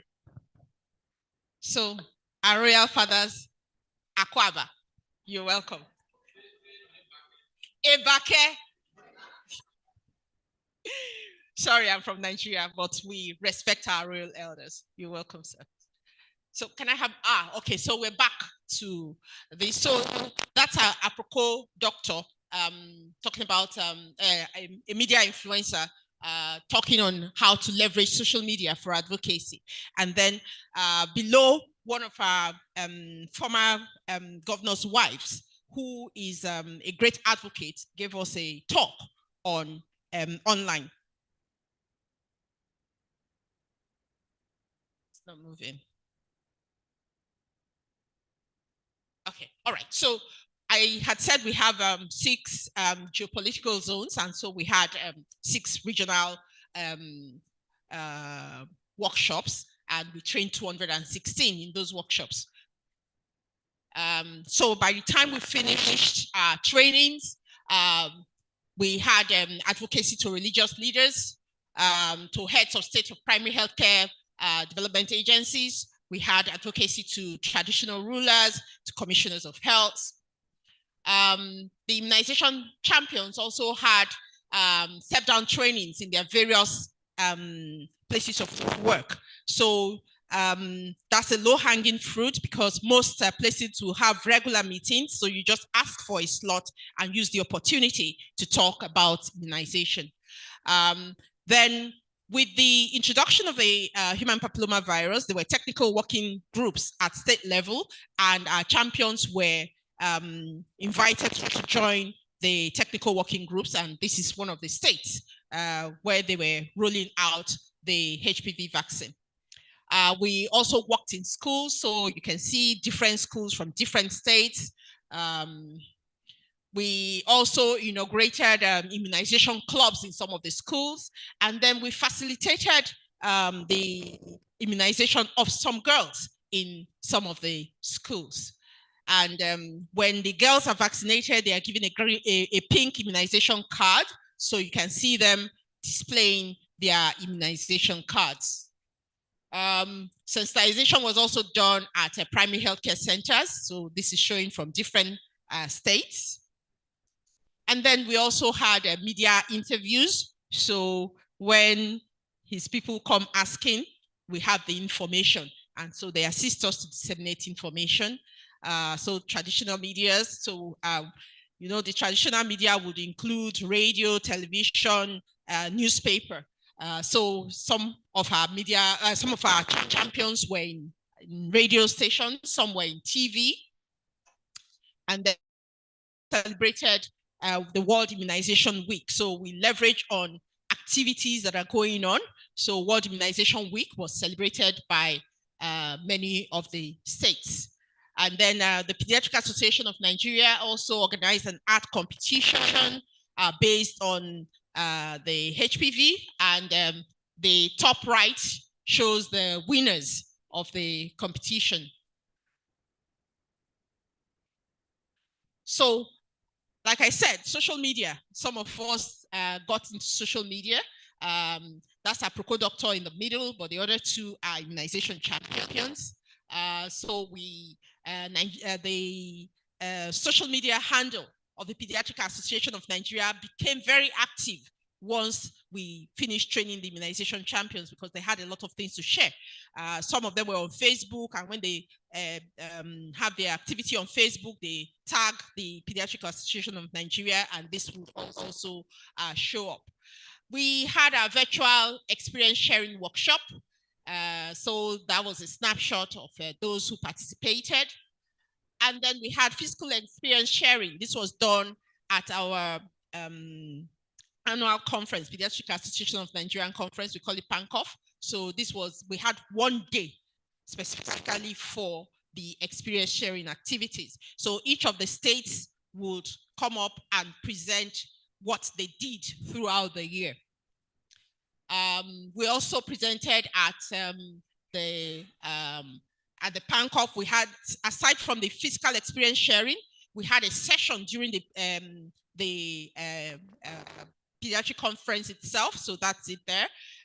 Then we also presented at other conferences. So that's our PAN president at the time, presenting at Pediatric Global Health Grand Rounds at the Umas Chan School of Medicine in the US. And this on the right was a presentation that was made at the IPA Mexico in 2025. So what did we achieve having done all of this? PAN now has a position on the Nigeria Technical Advisory Group. Previously, we had pediatricians being there on their own recognition, but now PAN has a representative who reports back to PAN, and therefore PAN has a role to play, has a say in what happens in the technical advisory group. We trained over 300 immunization champions, which included pediatricians, nurses, media influencers, and health educators. We trained over 500 health workers during step-down trainings across the states. We even trained 30 traditional birth attendants. Remember that the children will be born there, and whatever they say to the mothers will do. But when they are trained like this, then they become advocates for immunization. The immunization champions were drafted into the immunization technical working group of the State Primary Healthcare Development Agency as trainers and resource persons. We reached over 10,000 students during school-based sensitization. We reached over 5,000 women through sensitization at health centers and in the community. We immunized over 200 in-school girls after sensitization visits to the schools, which were not reached during the rollout. We established HPV vaccine peer educators group in some schools.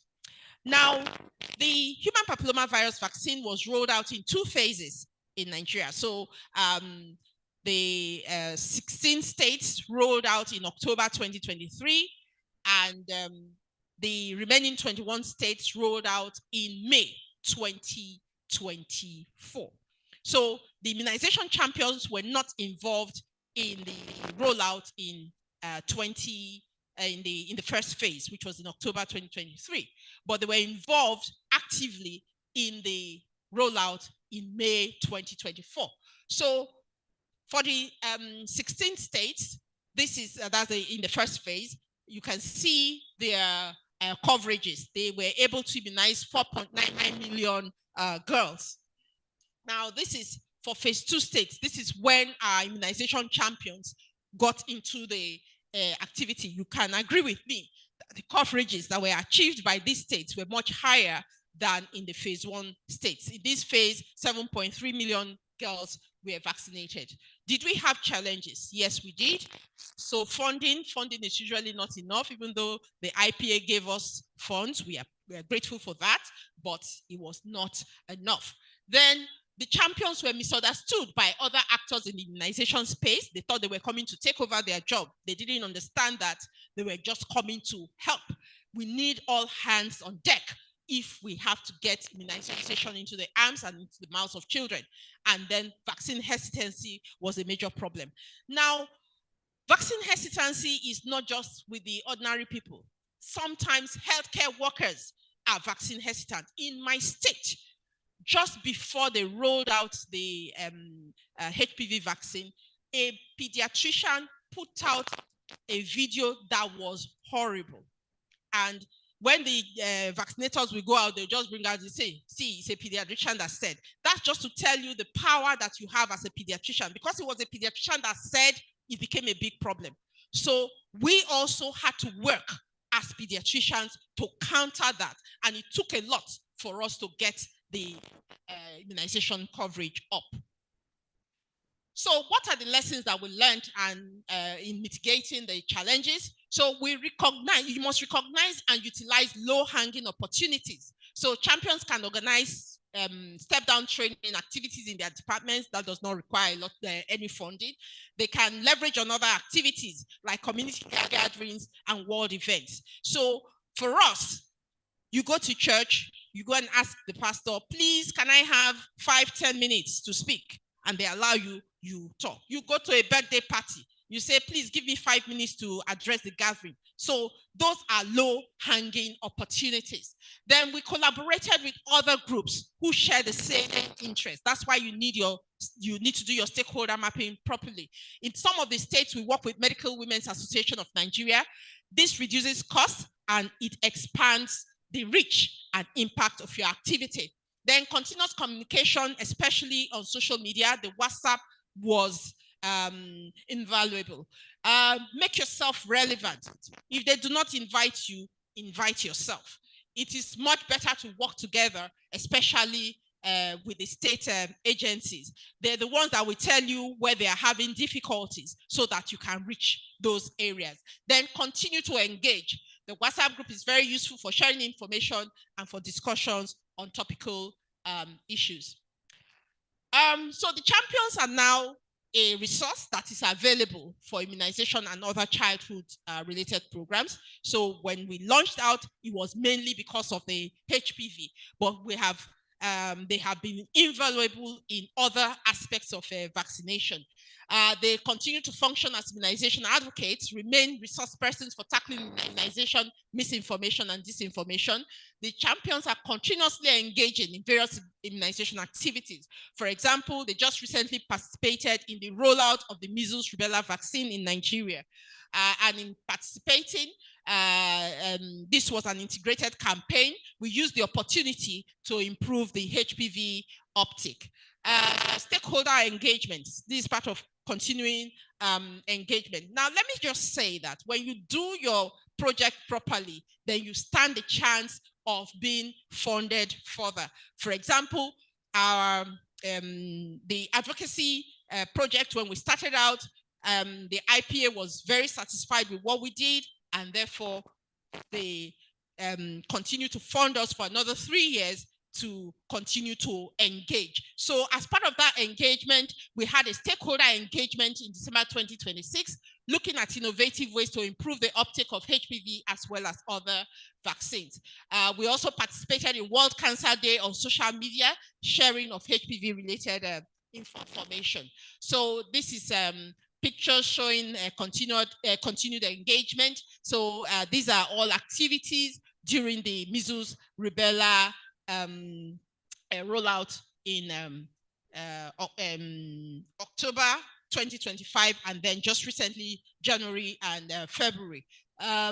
So when you work as immunization champions, you actually become a family.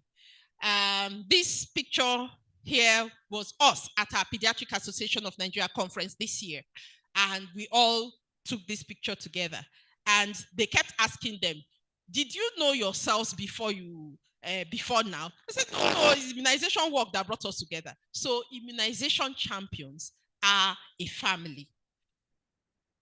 So this is more from our stakeholder meeting. I'm sure you can recognize two very important persons on these pictures, the executive director and the IPA president. And with the very people who look after the two children representing Nigerian children.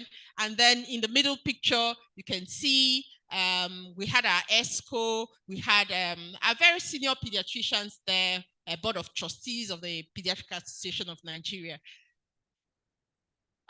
So continuing to engage still, we're on social media and also on the radio and television.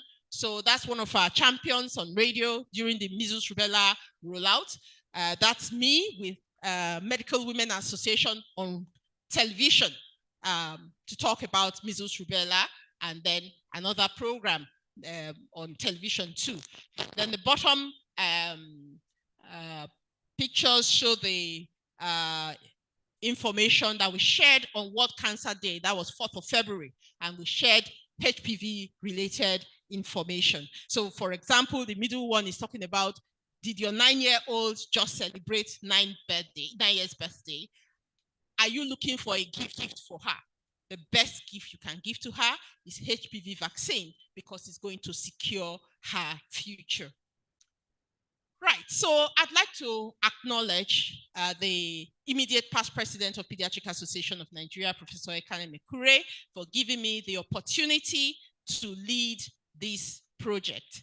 I also want to thank Dr. Navin Thakur. His enthusiasm and support and encouragement has been phenomenal, to the extent that he had such confidence in me to co-chair the immunization IPA area at the IPA. Thank you, sir. I'm very grateful for that opportunity. Professor Joseph Haddad, the IPA president, his enthusiasm is very infectious. When he came to Nigeria for the first time, we thought, have you been coming to Nigeria before? Because he just blended right into what we're doing. The current president of PAN, Professor Petronila Tabansi, is also very excited about immunization, so the activities are continuing. We also want to acknowledge Lindsay Sabin, who is the project manager right from India, coordinates everything and makes everything seamless and easy. And then our own project manager, Mrs. Aderonke Olisa. She does a fantastic job following up with all the immunization champions, making sure that they carry out their activities as at when due and returning their reports promptly. And then she puts together all the reports, and her reports are excellent. So I'd like to say thank you. Merci beaucoup. Medasi. I hope I got that right. Eshe Dalu Nagode. I'm done. Thank you so much. I wish I knew any Nigerian language that I could speak. Which one is Pele? Pele is Yoruba. Oh, sorry. Okay, then sorry that I don't understand any Nigerian language. That's a Yoruba word, Pele. You're actually Nigeria. Nagode. Hausa is a Nigerian word, so Hausa is a Nigerian language. So Mungode, so say thank you so much. Ladies and gentlemen, we really appreciate you for the time and the patience. And we'll continue with the program. What are we looking at next? Oh, we are traveling abroad. We are going outside Nigeria, going to Europe. But before we do that, we have to do a few acknowledgements. So help us with that.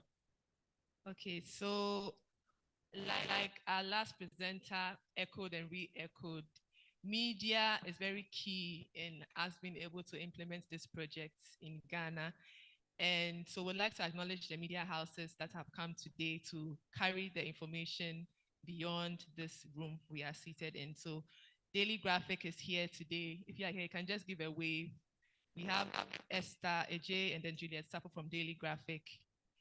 Then we have Ghana News Agency. Anku is here. TV3 is represented by Nelson and Samuel. And then we also have representatives from GH1 TV, and then UTV is also here to carry the message across. Indeed, we also have Kobe Blee. I actually thought he was a media person until I saw him in the hospital one day. He's a medical practitioner who is heavy on social media, great influencer in the medical circles, always giving us guidance and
Or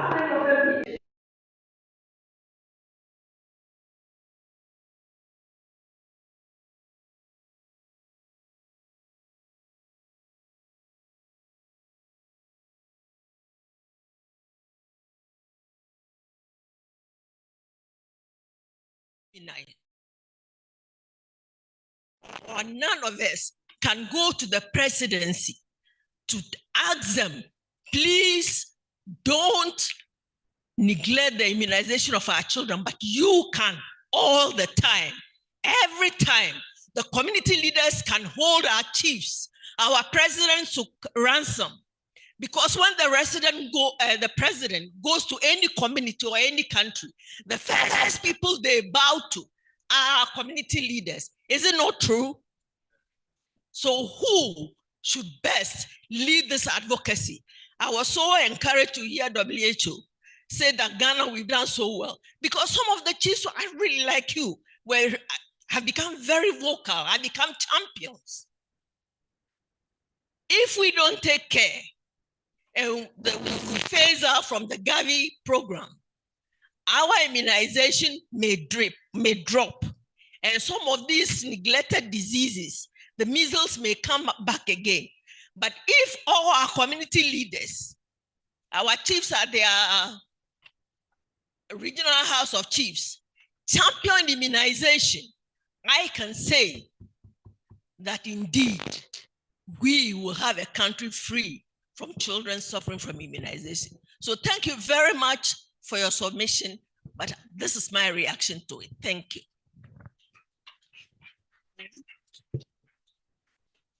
Thank you very much, everyone.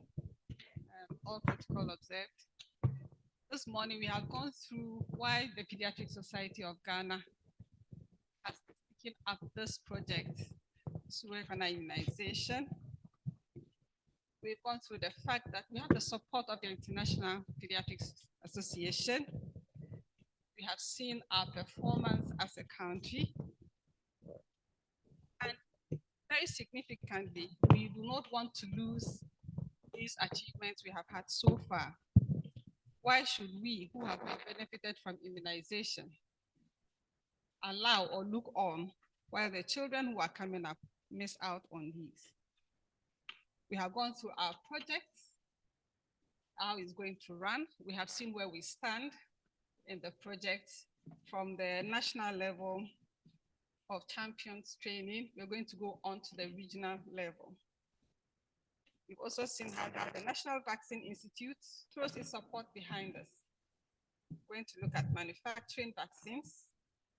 And after we have manufactured them, then we have to perform the work of making sure that the children who deserve vaccinated really get them.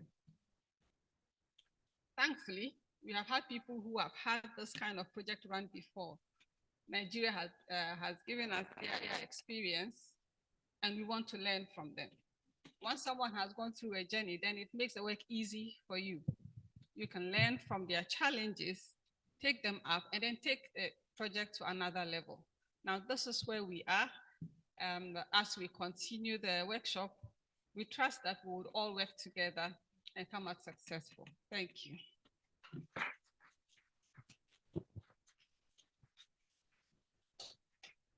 Thank you so much, session chairpersons. And before we wrap up the session, all work and no play makes us lazy bones. So we're going to invite the Amamre Fie cultural troupe to shake things small for us. You can also join to shake, but don't shake too much because we have a lot of work to do this morning. So ladies and gentlemen, Amamre Fie.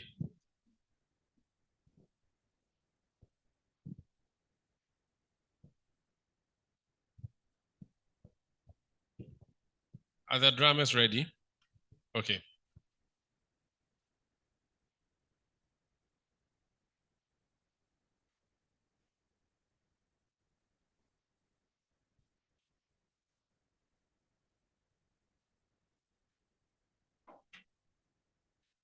So after this, we'll be doing the photo session and then we'll take a break and return. Our invited guests will take leave of us and then we'll return for the second session this morning.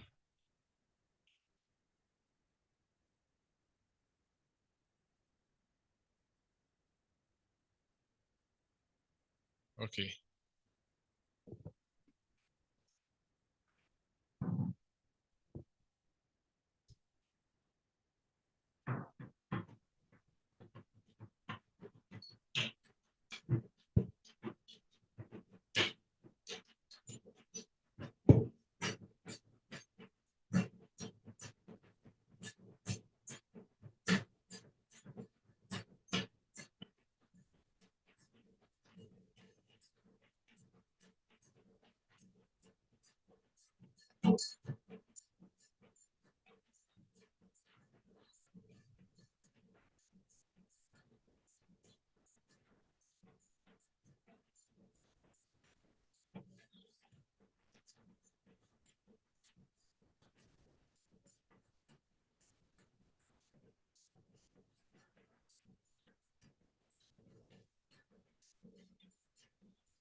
Thank you so much, Amam Refi.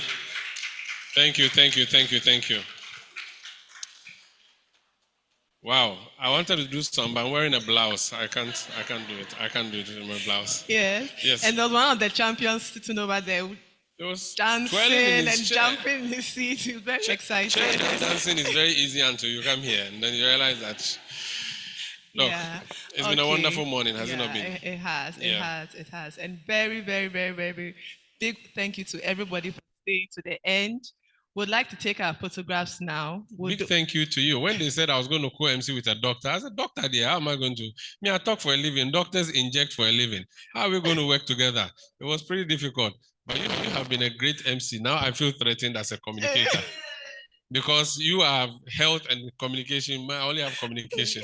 I will come and learn medicine. All right. Thank you so much. Let's invite people for the Yeah. photography now. So for the first set of pictures, we'll have the IPA head. So Dr. Thaka, Prof. Haddad, and then our partners. So Dr. Lulu from WHO, MOH, Mrs. Evelyn Amwa, Dr. Opon. Please, can you help us with the...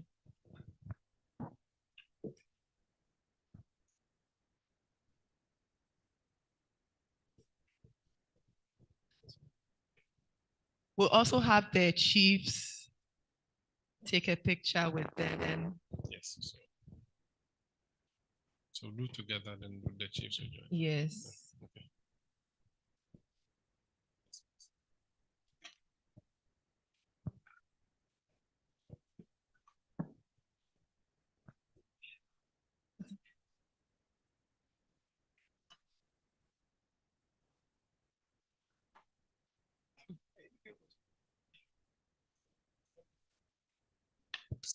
Standing is fine. Standing is fine. Okay. Okay. Yeah, it's okay. Standing is fine. I think the photographers would be okay with that. And then Ghana Health Service, our rest from Ghana Health Service as well. Dinah and Mr. Asumini, yes. Kindly join them.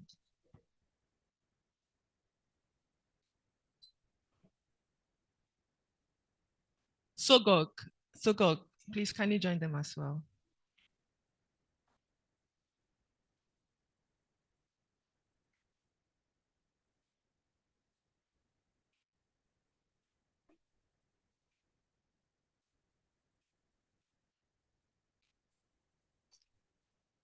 All right, thank you. Thank you. You may take your seat. Prof. Haddad and Dr. Ataka, please wait. Dr. Aibo, Margarita, Irene, kindly join Prof. Haddad and Dr. Ataka, and then Dr. Hilda, you want? Okay. Can you project the screen? Must not be okay. We need to carry the.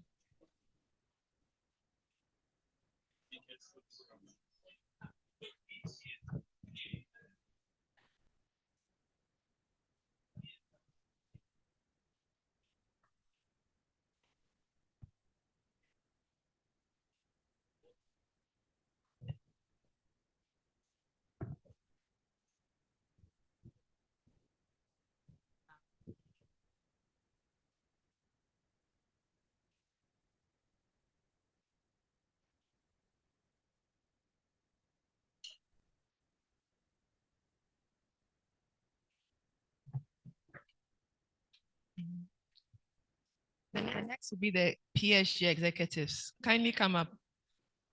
Dr. PSG executives.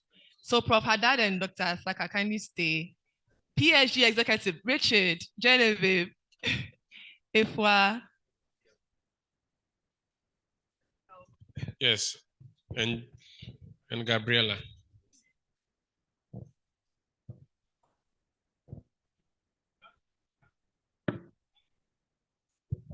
And Dr. Debi Apia. What about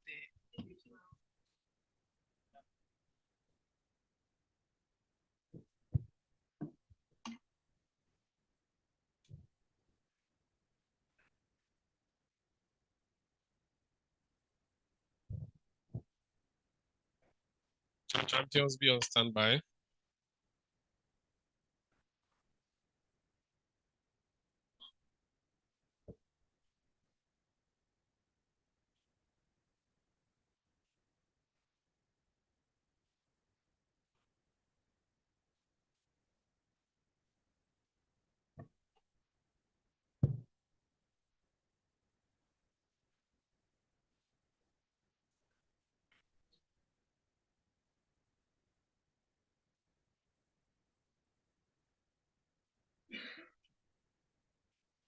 Okay, Dr. Naveen and Dr. Haddad, please stay.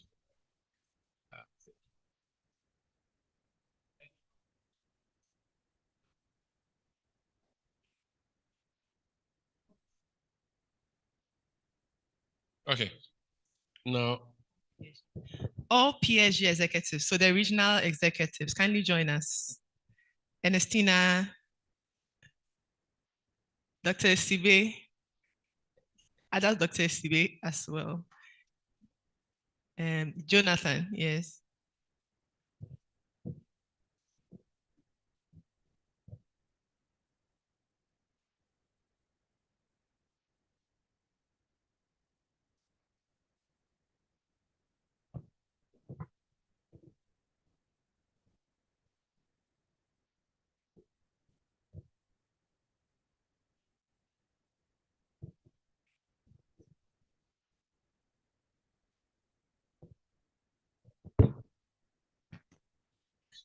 Them the champions.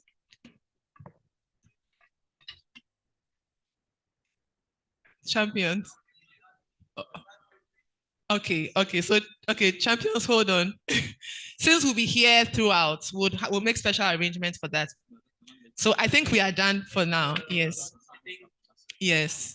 So maybe we'll do that after the next session. So yes, so we can go out for snack break now. Okay.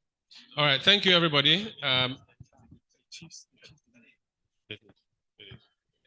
Thank you. We may please go for snack break. Appreciate it. Thank you for your time this morning.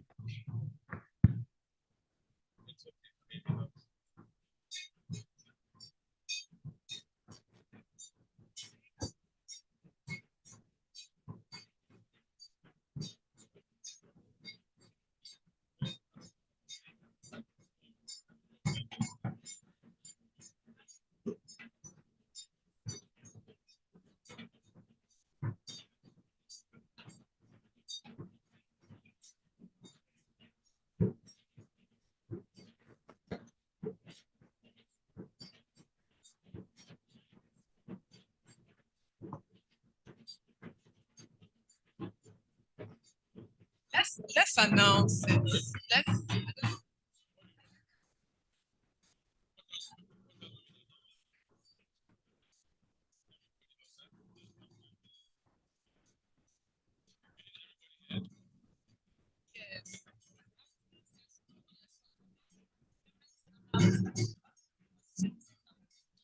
Can we all have a group photo in front here?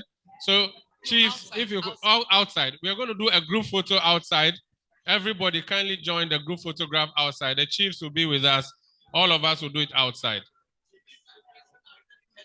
Yes, it has stairs. So we have a staircase outside. We are all going to arrange ourselves and take beautiful photos there. Dramas, you can continue. Thank you.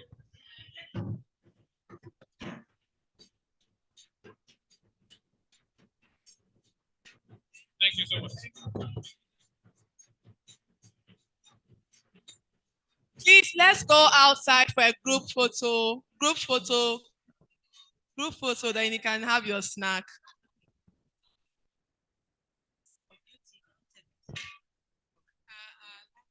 Yes, yes, your bags and laptops are safe here. Please, let's take a photo outside. Our chief will be leaving, so let's take a group photo outside, please. All right, thank you.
Okay.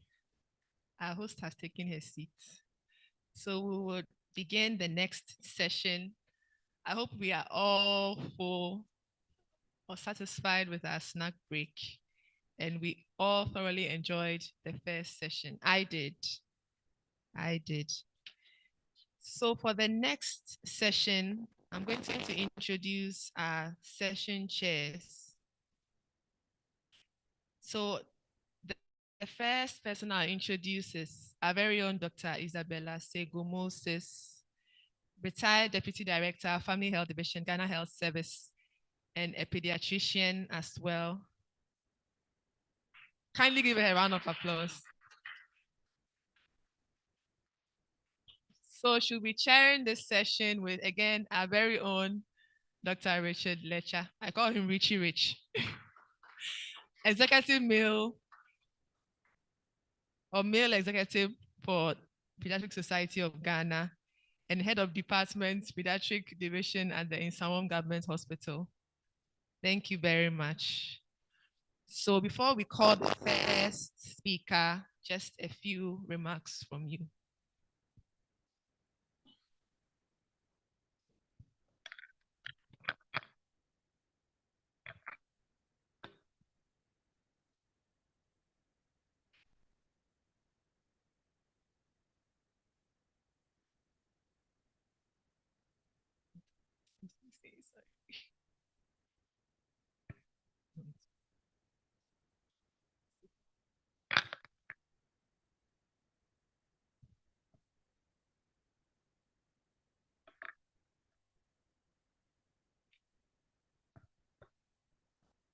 Thank you very much. I'm very excited to be here. When we are talking immunization, it's home ground for me, having been National Child Health Coordinator for a long time in the past. And in my past role, immediate past role, we work so closely with EPI program in Ghana. And so I'm happy to be here today to contribute and to hear and to learn more of what's happening. We look forward to a very, very exciting session. Thank you. Hello. I'm also very happy to be part of this discussion and to co-chair this session. And I'm looking forward to a wonderful presentation. Thank you. Thank you very much. So, Mr. Daniel Edu Asumeni, Monitoring, Evaluation, and Learning and Vaccine Safety Officer at the EPI Ghana Health Service, will take us through the next two presentations. So can we kindly welcome him with a round of applause?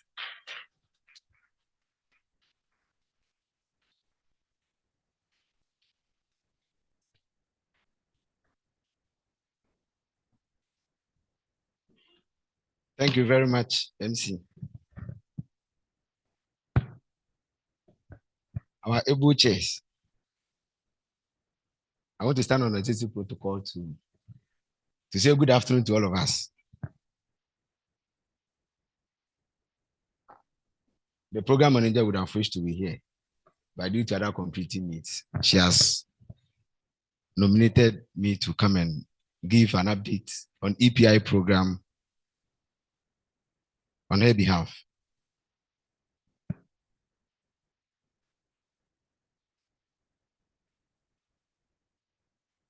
Okay, so this will be the outline, a very simple outline, but I can tell you this is a pregnant outline. There are quite a lot of details hidden within the outline.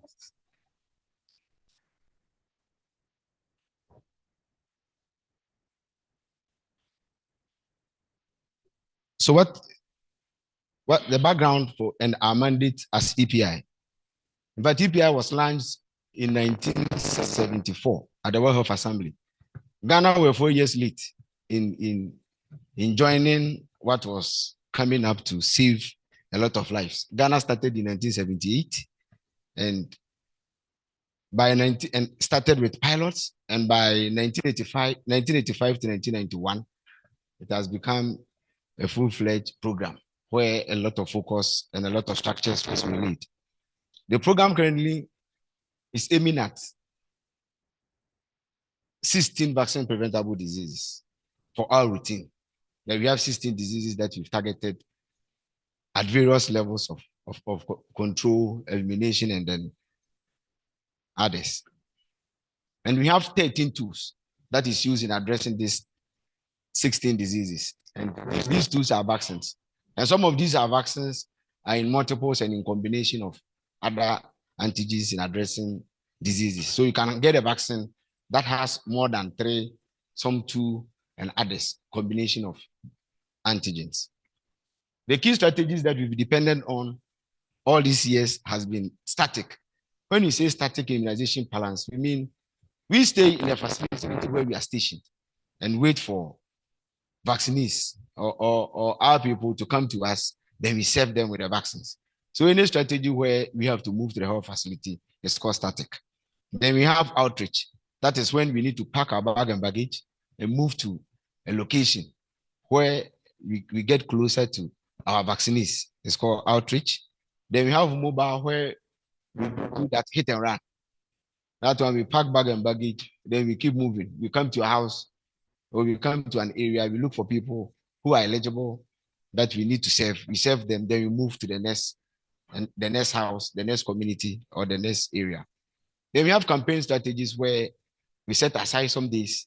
And in this strategy, we have sub-national and we have national. Some of them are within some areas. We focus on some areas depending on the epidemiology of the disease. Sometimes we do that, or in other situations, we do for the entire country. Vaccination services is decentralized throughout the entire country, and the services are free of charge to our population, but not free of charge totally.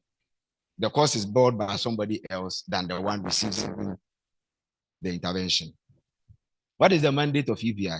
Our mandate is to contribute to poverty reduction by reducing the magnitude of vaccine preventable diseases that we call VPD through immunization as an essential component of primary health care. So that is our mandate. And the goal is to protect all, particularly children and pregnant women living in Ghana. But my former boss always says that take care of the women and children, and the rest will take care of themselves. So now the women and children are prioritized, and the men, we we take care of ourselves. May God be our helper.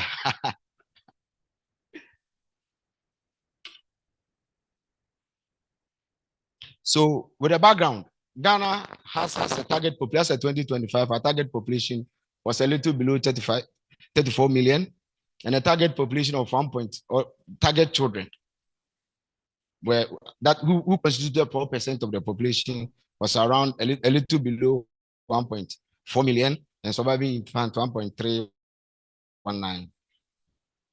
And our services, just as we said, is decentralized throughout the 16 regions, 261 districts. And the district will be divided to 1,000 sub-districts, residing in 10,771 facilities. That is where we serve from. And then out of these, we have 7,100 as chiefs compounds. So just as our service structures have been laid out, EPI sits directly within how our service has been structured.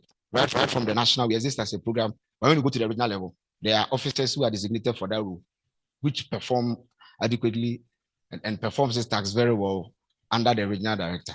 Then we have district levels. We have EPI coordinators who coordinate all these activities at the 261 districts.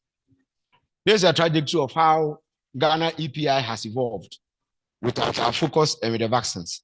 So as of 1978, when we were starting, if you remember, the six childhood killer diseases, that is where we started from 1978. When I was reading this, then I remembered most of our textbooks and our life skills classes, the teachers were lying to us. As of somewhere 90s, they were telling us six childhood killer diseases. No, Ghana left it by 1992. By 1992, Ghana left six childhood killer diseases to 7.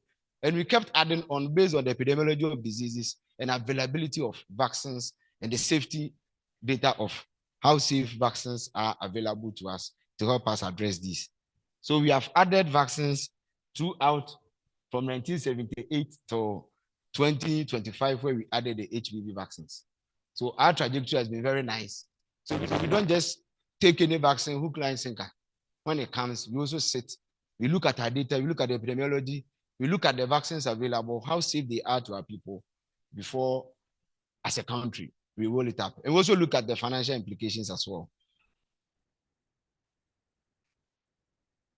This slide tells about or highlights the diseases we have and then the vaccines that are used in addressing those diseases. So it starts from polio, from tuberculosis, that's BCG at birth. BCG is meant for TB prevention. Then poliomyelitis, oral polio vaccines. We have Penta, which targets five diseases. Then we have pneumococcal diseases, that's pneumonia disease, rotavirus, measles, rubella, yellow fever, meningococcal, meningitis A, malaria, then COVID-19 and HPV vaccines. So this is the vaccination schedule. And our schedule tells which time and which vaccines we give. This is very scientific. Before we administer any vaccine, the dose and the time interval which the vaccines are given is well scrutinized to ensure that at the time that these vaccines are given, the body will appropriately respond and will get the needed protection that the person receiving the vaccine is supposed to get. And the route of administration is also very vital and very critical to it. In fact, for the sake of time, I may not be able to go through, pardon me, though you have the slides to look at them.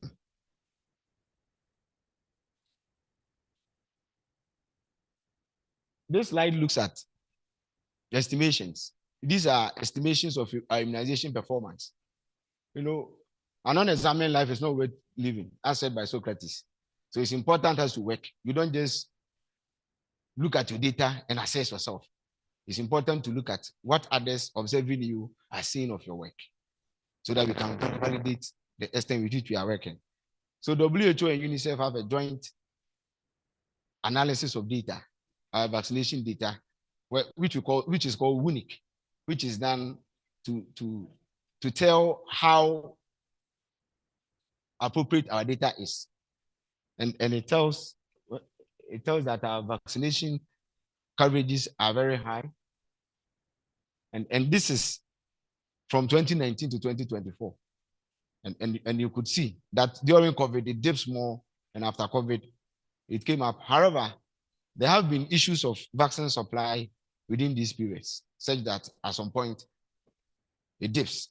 But it's not dipping because we are not getting our people, but because the commodity to serve our people at some point wasn't in adequate supply. Then the Ghana Demographic and Health Service, that's the Ghana Statistical Service, also do this from time to time. Go to houses, they sample people, they look at their vaccination cards and confirm whether the data we show or the data that we have is really what is on the ground. And from 1998 to 2022, when the last survey was done, you could see a trajectory of our immunization performance going very high, all vaccines going very high, amidst the challenges we just, or what I just spoke of with the supply issues.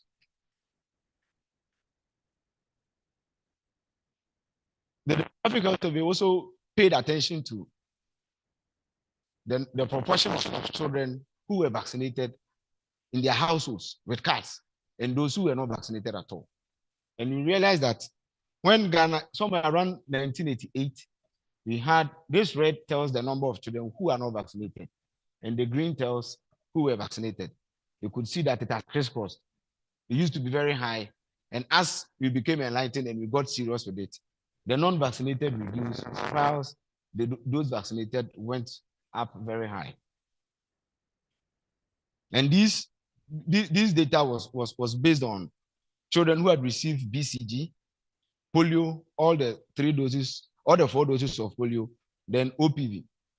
That's the OPV, Penta, and then measles, 1 dose of measles to at the age of 12 to 23 months. That is from 1 year to the children were 2 years. That is when we're able to confirm whether they have received this. And this is a positive trajectory that tells that we are improving.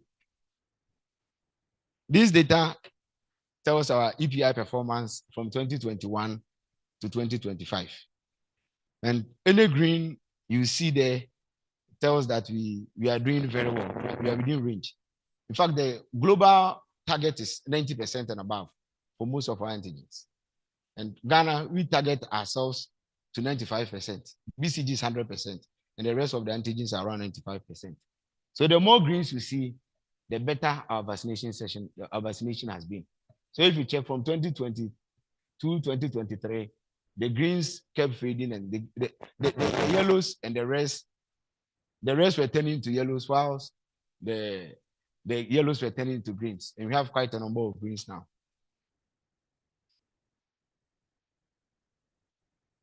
This is an analysis of zero dose. When you speak of zero dose are children. Here we use MR, second dose of measles vaccine, to identify the zero dose. We say these are unreached children, and they serve as risk for outbreaks and also for at the mercy of the disease. So we really look at this data to see. And when you check, you realize that most of the districts with the zero doses are urban areas, though there are a few of them from the rural areas. Quite a number of them are coming from the urban areas, which tells that our health-seeking behavior and other ways with which we assess healthcare is evolving, and therefore we can't do things as usual.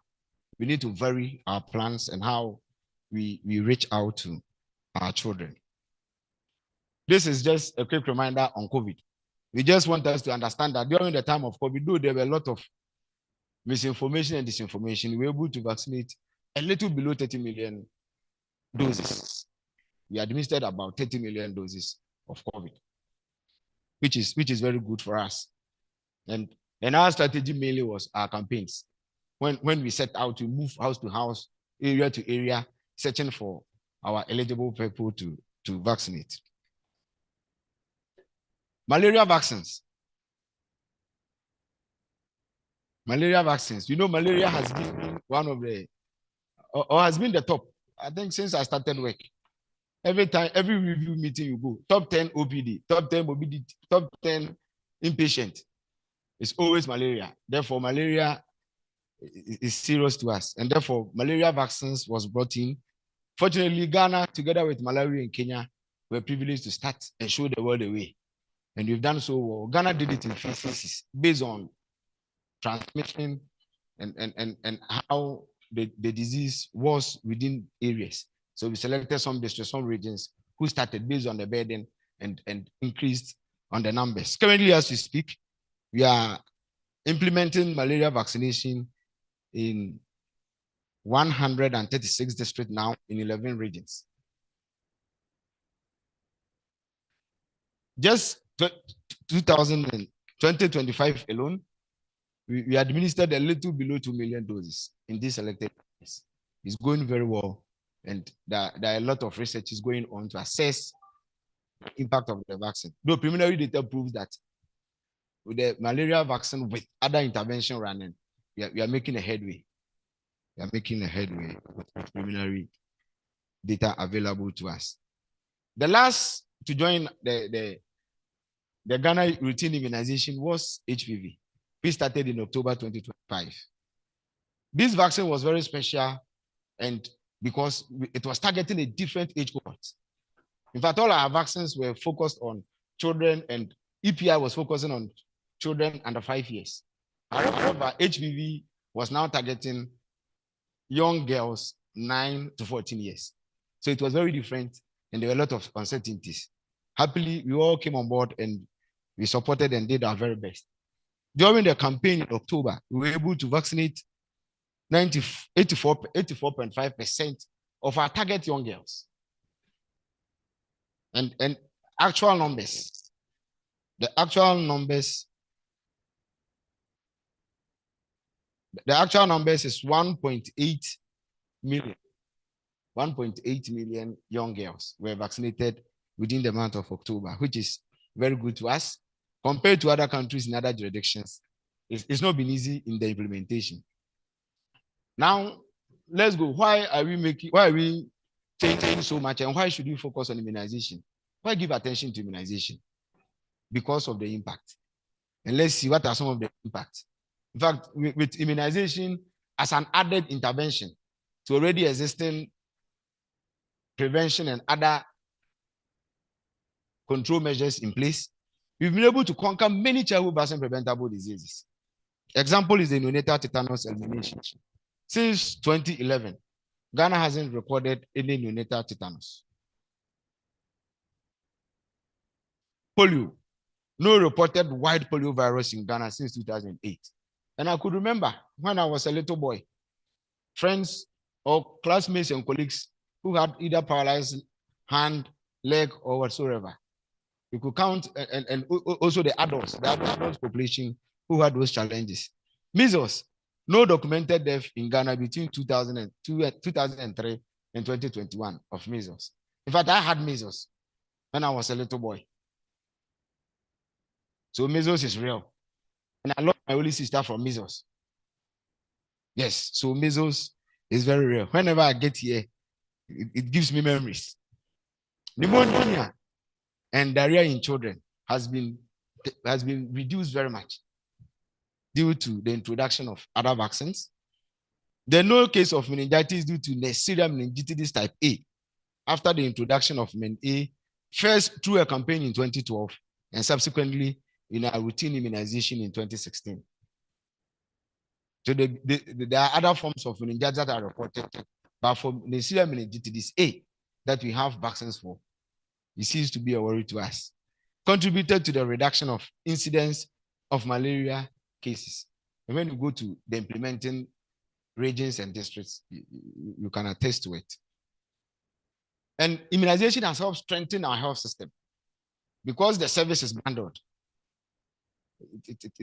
We move together. When you have immunization, obviously growth monitoring follows. I hope Madam Chair will bear with us that whenever we go for immunization, it gives us the opportunity to serve with all other childhood interventions.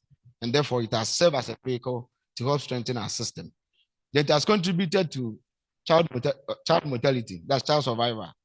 Our mortality used to be 111 per 1,000 live births in 2003, and now around 40 per 1,000 live births as of 2022. And I do believe by now it would have been reduced further due to our efforts and our actions. This is to tell how we have performed with respect to measles vaccination.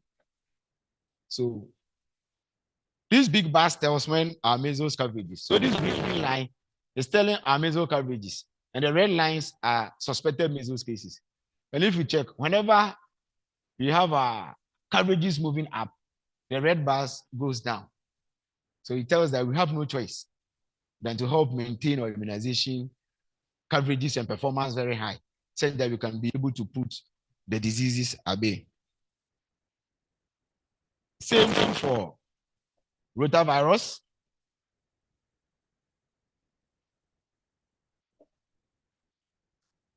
Now let's go to how are we able to fund and support all these many activities we are doing as a program.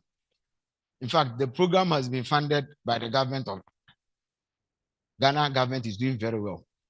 However, Gavi has supported Ghana since 2001. And how have their support been? They've helped to immunize several millions of children, preventing millions of deaths from vaccine preventable diseases. They support routine immunization. That is one, through vaccine procurement, financially, and operational cost as well. Then they also support us through CSOs as well. Then technical assistance through partnership with WHO, UNICEF, PATH, JSI, among all other very important stakeholders who help us to be able to deliver our mandate. The new vaccine introductions, they funded most of our new vaccine introductions, virtually, if I could say all. Then funding for vaccination campaigns, they provide us with fuel, some lunch, and some little support, so we can be able to send vaccines to everyone who needs them. Then strengthen health systems by one, helping us with cold chain infrastructure, cold rooms, vaccine fridges, maintenance, among others, vehicles, motorbikes, and others that aids in service delivery. Then all of this, and they also help in contributing to our health security. Ghana currently is in an accelerated phase that we are exiting Gavi support. That's the crossroad for us. Very soon, we will receive support from Gavi again. And if you look at all the support we have had from them, I know the question you're asking yourself, and I also have the same. I don't have an answer to it.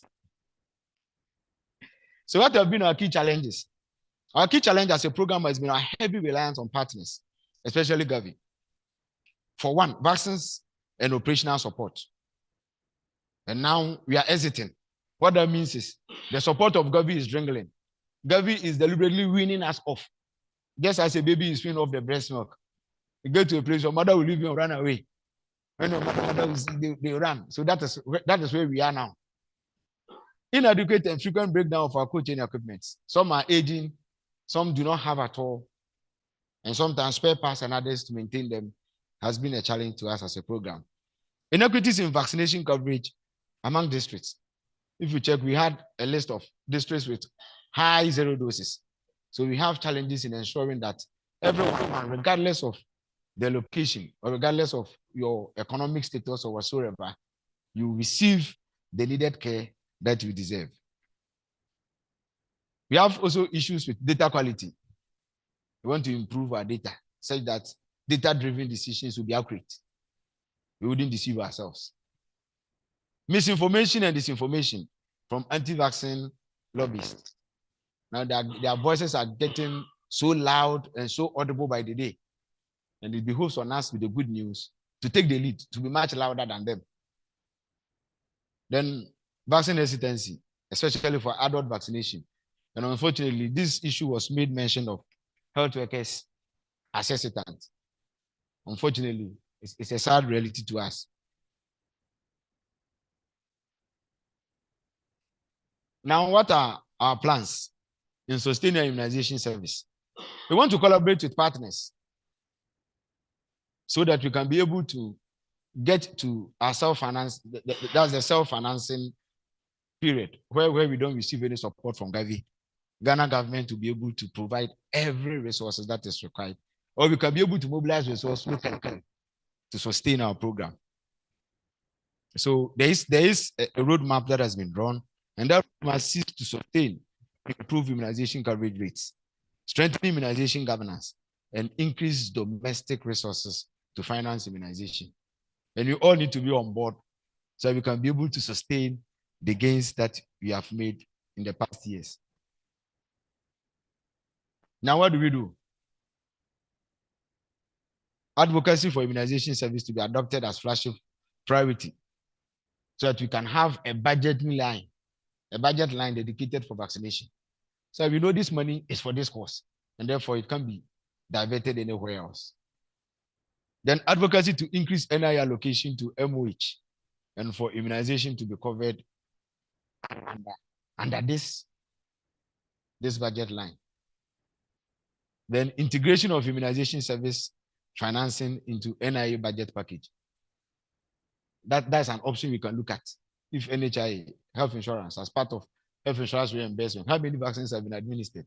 Then we can cost how much it costs us to administer each dose. Then facilities or implementers can get that resources to be able to run the program. Then private sector partnership to support immunization. Then we need to strengthen the National Vaccine Institute to develop capacity for vaccine research and manufacturing, which will be a long-term way of getting vaccine security.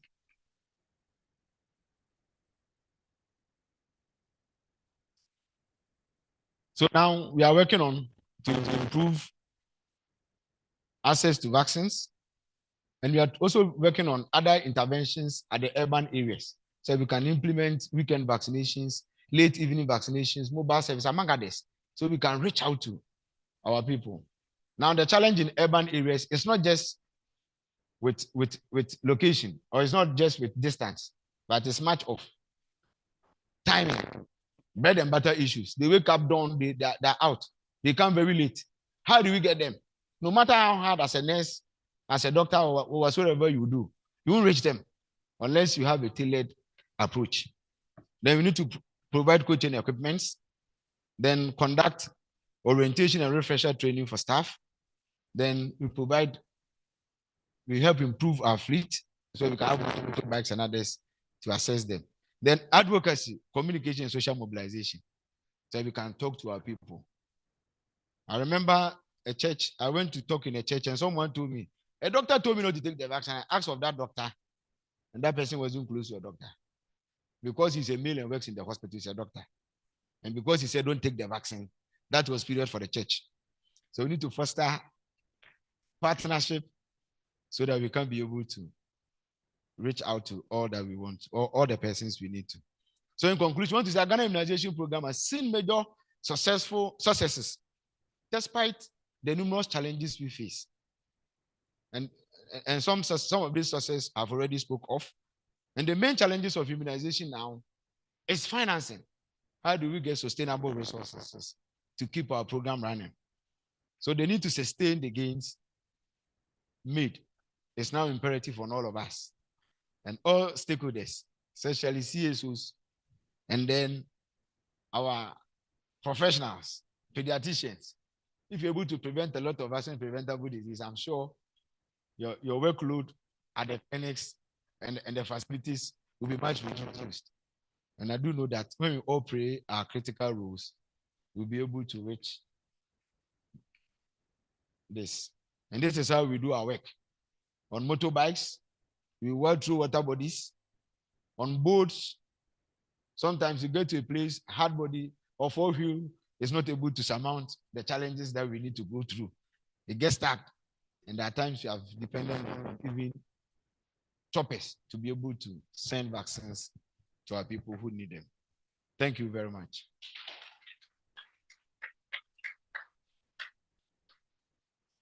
Chair, with your permission, I want to proceed to the next presentation so we can take the questions afterwards. Thank you very much. Okay, so this is a very short presentation we're going to do, and it's focusing on our experience with the HPV vaccination. And as we said, this was a new vaccine that was introduced and had a different age cohort. These were people who will now be able to decide, I will take it or I won't take it. They can talk for themselves. And they can run and do whatsoever they wish to. So this vaccine was very different. And therefore, we needed to work harder to get it done. So the introduction started in October 2025. That is when Ghana introduced the HPV vaccine, targeting young adolescent girls from 9 to 14 years. And we want to state that it wasn't just a new vaccine that we were introducing, but rather it was a focused vaccine that was to redefine adolescent health equity and then eliminate cervical cancer. And in fact, it was embedded on WHO strategy. Okay. It was embedded on the WHO strategy with the global cervical cancer strategy. That's the 1970-90. Where the first 90 means all girls before they are 15 years must be vaccinated with HPV vaccines, regardless of where they are. Then the next 70 is that all adolescent girls or all ladies at age 35 and age 45 must be tested for HPV or cervical cancer. And then 90% of persons who are confirmed with cervical cancer are given comprehensive treatment. That is the focus of the 1970-90. So the goal was to reach, Ghana's goal of introduction was to reach 2.2 million eligible girls nationwide. And that was to lay a foundation, because it started with a campaign. So we mop up every girl within this age range. Then subsequently we focus on girls who will turn 9.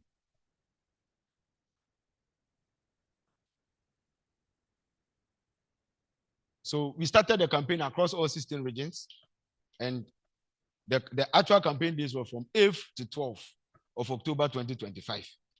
Our target was a little below 2.3 million girls who were aged 9 to 14 years. And the campaign employed a school approach, a school-based approach, because most of these adolescent girls were in school. And therefore, if there was any appropriate place we need to look for them, then it's important to target at where we find them. So we focused on reaching them in the schools. We did a lot of preparatory activities because we anticipated looking at the age range among others. So a lot of preparatory works were done. The first started with micro planning, where we needed to identify all that we needed to do and what was required to do them and who was to be involved and at which time. Then we continued with training sessions. We did a lot of community sensitizations because the communities are our partners.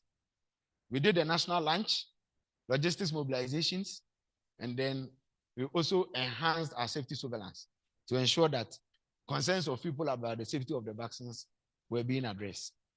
So we collected data and validated through fixed supervision and rapid in-process coverage assessment. So whilst we were deploying the vaccines, we were active on the field, collecting data to see how the program was going on. We did a lot of stakeholder engagement. And who are our stakeholders? Schools were very paramount in our mapping. Parents were major stakeholders. Traditional leaders, media, and civil society groups.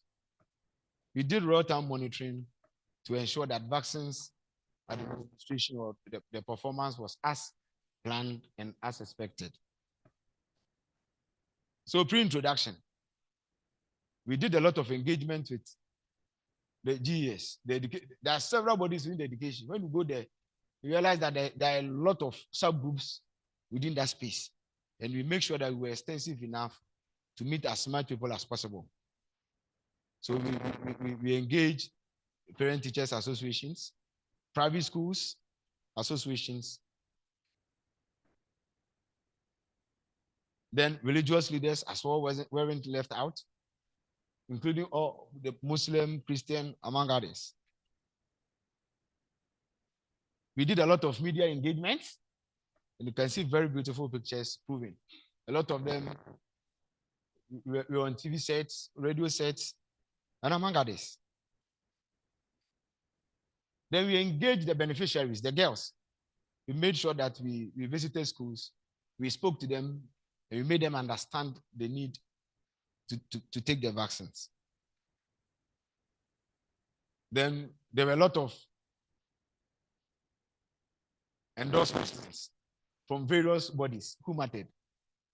NGOs, the coalition of NGOs in health, where the Society of Obstetricians and Gynecology, then we have the Pediatric Society, and a lot of groups contributed. There were a lot of meetings online and other forums to ensure that our population were adequately engaged and prepared for the vaccination.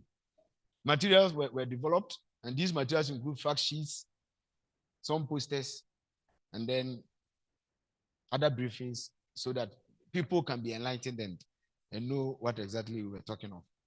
We also had endorsement from the gender minister. From the Ministry of Gender, we had endorsement from there.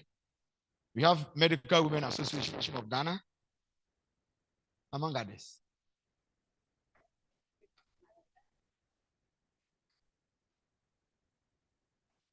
Ghana Education Service, the Ghana Education Service, Ghana National Council of Private Schools, among all these major stakeholders, also wrote formally informing their members about the campaign.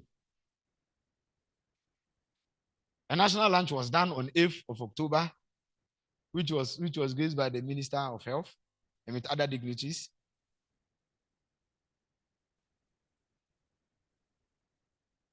Then campaign started in schools. We focused in the schools since most of the girls that we were targeting were in schools. We also focused on out of school because we realized not all girls are in school. So there were efforts to also reach those who were out of schools as well.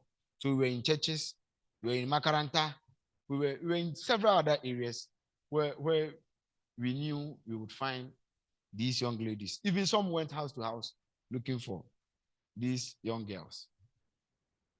Fortunately, after all this hard work, we were able to reach 85% of our target young girls. And coverages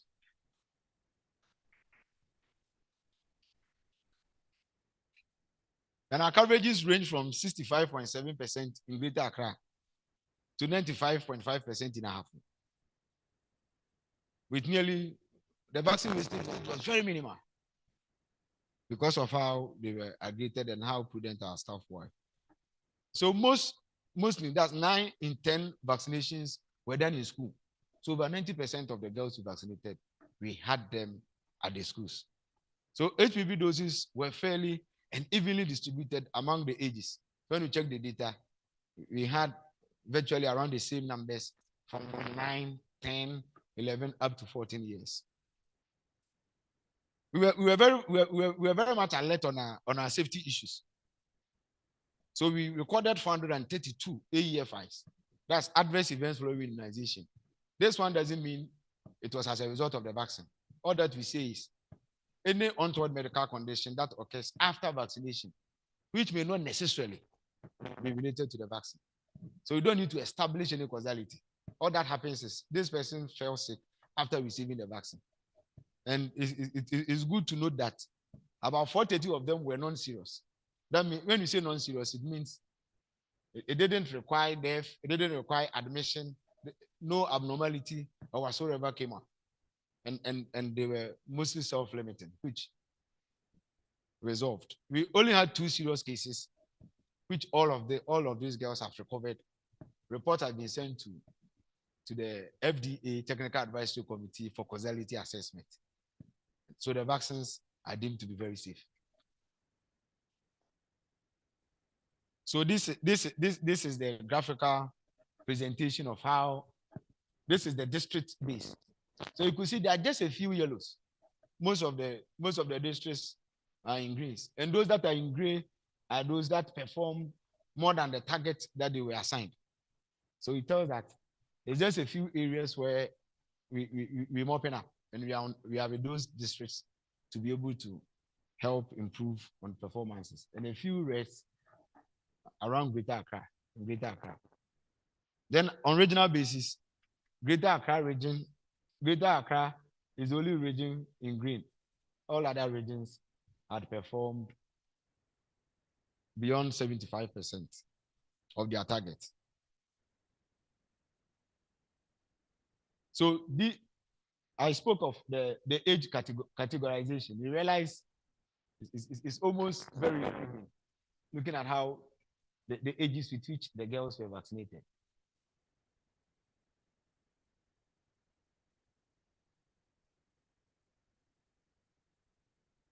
These are the AEFI performance, or these are the AEFIs that we had. And most of the complaints that we had from the girls were 1, headache, followed by fever. These were the major complaints that we had from them. In fact, I was in a school where one girl complained of headache, and by the time I realized the whole class were complaining of headache. You know about ladies, they need to belong. When everybody has it, if you don't have it, you are not one of them. So I told them that we are taking them to the hospital, and I'm sure they might give them another injection to correct it. Then a lot of them said, I don't have headache, I don't have headache. That was somewhere in Avrongo. So these were the complaints that we had. And these are the reporting rates. In fact, we tried standardizing them by region, by the number of doses, and we compare with 100,000. And you could see Eastern region were very high in terms of surveillance. They picked a lot of AEFIs, whilst the list was from Western, and UT was 0. That is why UT is missing here. So we were very much alert, and we were looking at them. So as we say, anytime anybody reports with any adverse events, please let's document it and let's investigate. It's good for all of us. It's good for all of us, so we know the vaccines we are using are very safe. What are the challenges we face? The main challenge we had was misinformation. People did not have the information, yet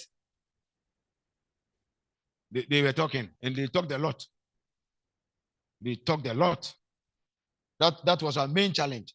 And in fact, it started from TikTok, where our mothers are. In fact, some of our mothers, once I called one of my old ladies and I asked her, "So did you sleep all night? What did you do?" I was watching TikTok. I said, TikTok, old lady. Then Facebook. Then the print and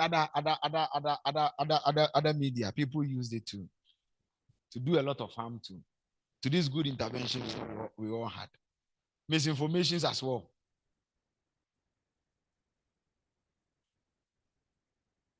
What were some of the challenges? Common myths. The first one is HPV vaccine will cause infertility in girls. So people were linking to Bill Gates population control. So Bill Gates have made more money, and he doesn't want African people to produce. So he's bringing this vaccine to cause infertility among our girls. Though this vaccine has been used in Ghana in earlier years, and there were no such evidence found in elsewhere as well. The next is the HPV vaccine.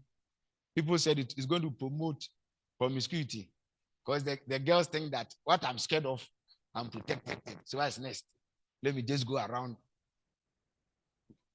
Which I think from our perspective, that cannot be true. Then it is an experimental vaccine. People who didn't know it has been used 12 years or 8 years ago. That was around 12 years ago in Ghana.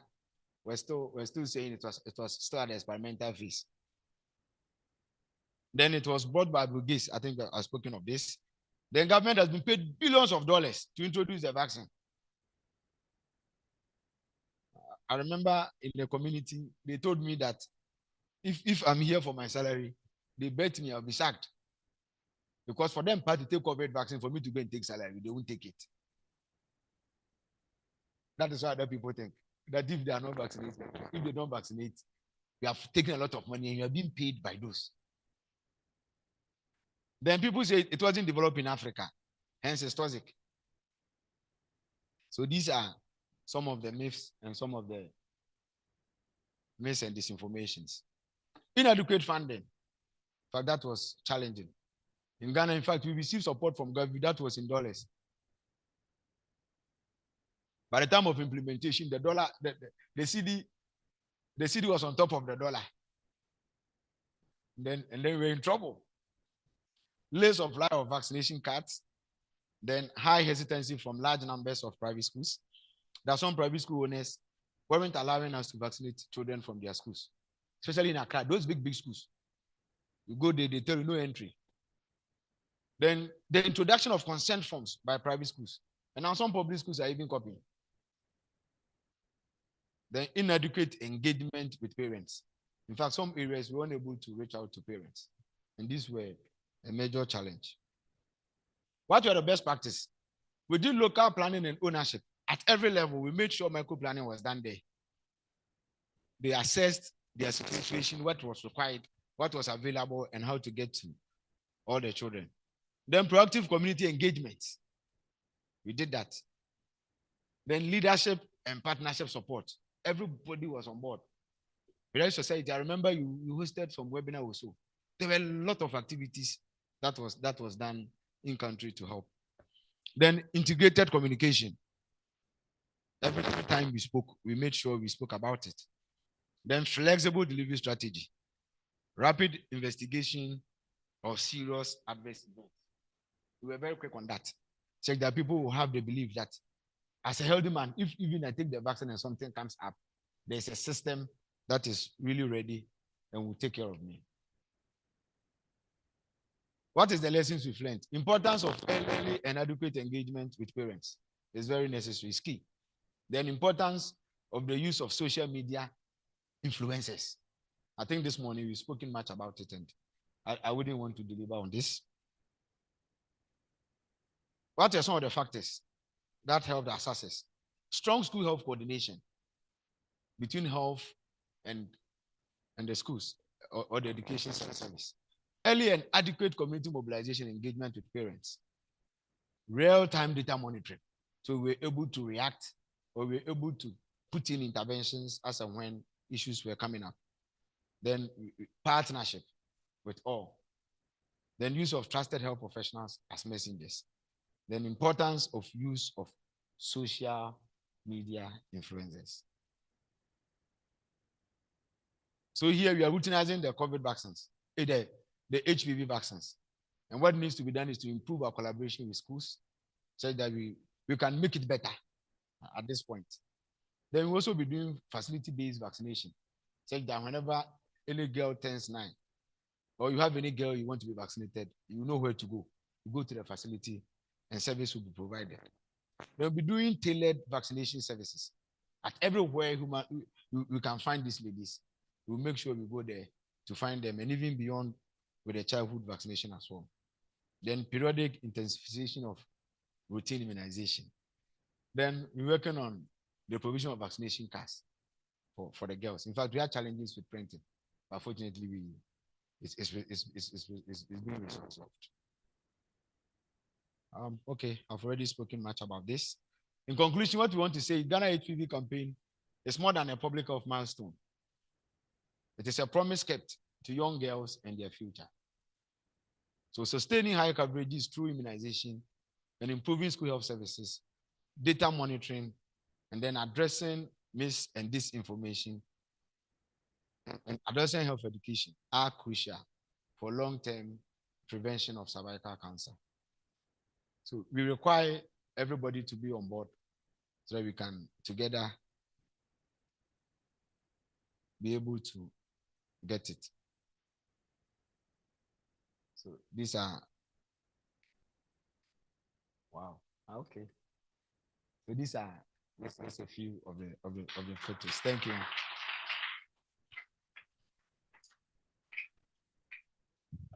Thank you very much. Thank you very much. So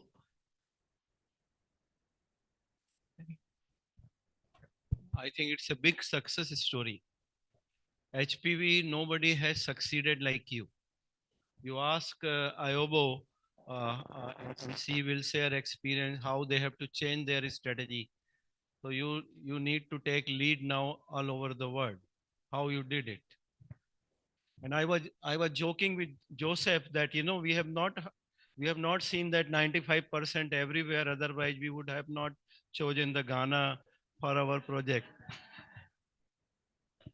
thank you. So I think we've gone to the next session, or the next part of this session, which is the discussion. So we may just go with the flow. Thank you very much for that presentation. There are similarities between Ghana and Nigeria, telling us that we are actually brothers and sisters. A lot of our problem came from the schools, just like you have pointed out, especially the private schools. They wouldn't allow the vaccinators into their schools. So I'm very happy with the success that you have made. But my question is, how do you want to sustain the high coverage that you have achieved? Thank you. Thank you. Please, any other comments, any questions from the house? Not sure which hand I saw first. Okay, so first, second, third, Jennifer.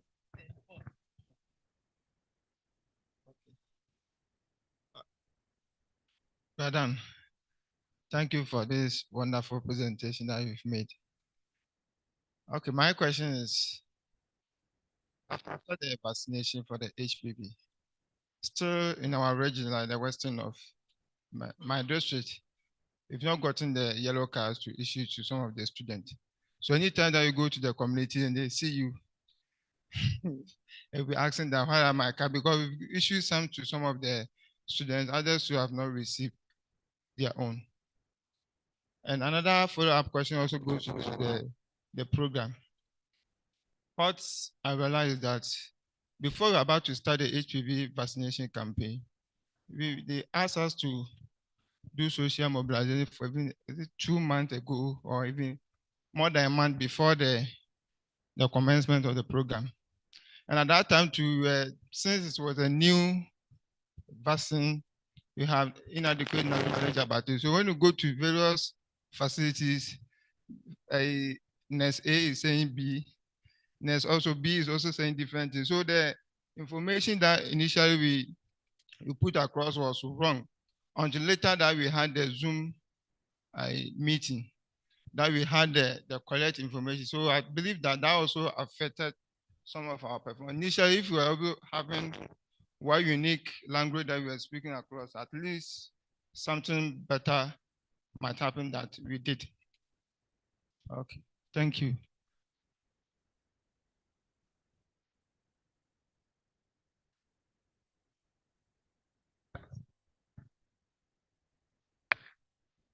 So we'll take 3 and then. Thank you very, very much. And then brilliant work that you guys are doing at the national level and then the district and the local level. I am interested in knowing exactly the data on measles. In 2023, 2024, we had a period where there were, over a year period that we're not vaccinating kids, and we saw outbreaks. These were proving, evidence or diagnostic-wise that we had measles. I noticed that in your presentation, I think that's an old slide that you need to relook at that and then update it, because it's very important that we carry I don't know how to put it, but we carry the up-to-date information to guide us all, because we don't want to miss, or I don't want us to miss, to create the impression that we've not had measles since 2008 or so, or since 2011. And then that creates complacency. We have outbreaks, and then we still have intermittent cases, which I saw one actually this week.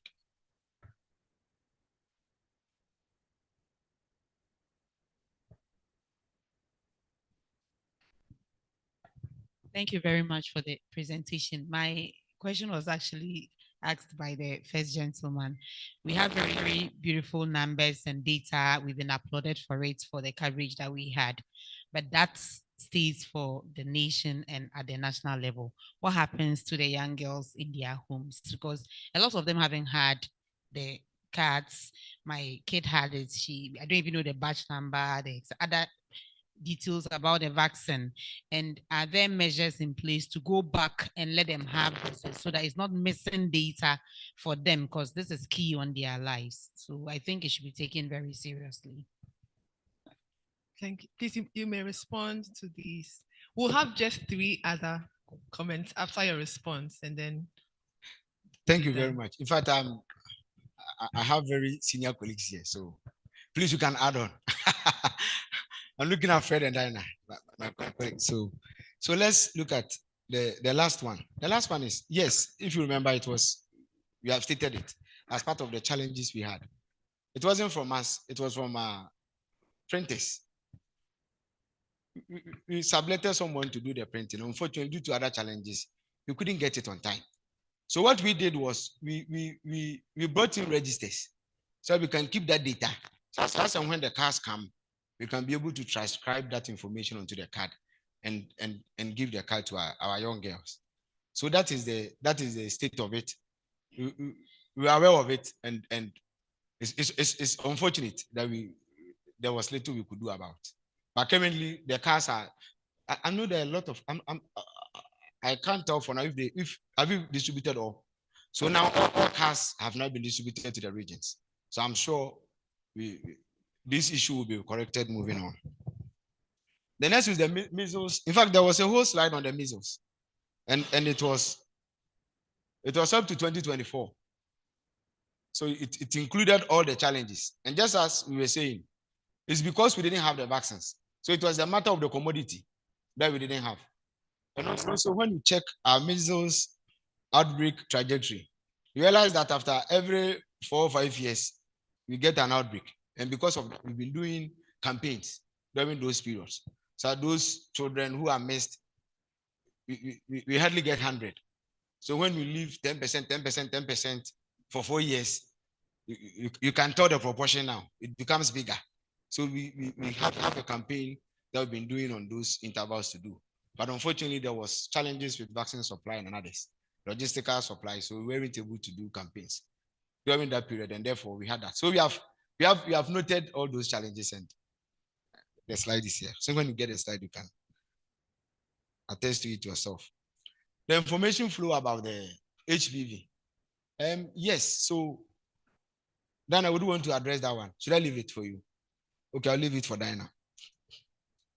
And then the last one is the sustaining. That was the first question. How do we sustain the gains? Yes. So we have identified the challenges. And therefore, as a program, we are working on assiduously to address those challenges. Example, with the private schools, we've charged all the regions to start taking the lead. And we realized, in fact, this came up, or we understood the wide scale of it during the HPV campaign, because perhaps we may not have been monitoring situations there. And right after the campaign, we are actively working with the schools, and we've charged our health workers within the lower levels to link up with them, such that we shouldn't just put for campaigns before we visit the schools. We should put that relationship. And if that relationship exists, it wouldn't be different during campaigns. And with this, we will be able to send a lot of other health interventions, including immunization, to the case at those institutions. So that is what we're doing as a program and even as a service. Thank you. Please, the community. Okay. Thank you. Yeah, thank you very much. Good afternoon. Just to touch a bit on what the colleague at the back said, I think that every opportunity to present is an opportunity to advocate for immunization. We usually say that immunization is a victim of its own success. We've done so much, prevented several diseases. If you use measles as a case, we used to report a lot of cases in a year. Now the cases have really gone down, so people don't see the cases. So the question is, why are you even worrying us with your vaccines? But for measles, the time we had the national stockout, cases went up. This is a clear demonstration that if we fail to vaccinate, diseases will take advantage of us. So I think that at occasions like this, we take the opportunity to throw more light on that so that people appreciate that if we don't invest in immunization, if we don't advocate, if we don't build champions who will drive immunization in our communities, the cases will start coming back and hunt us. Thank you very much.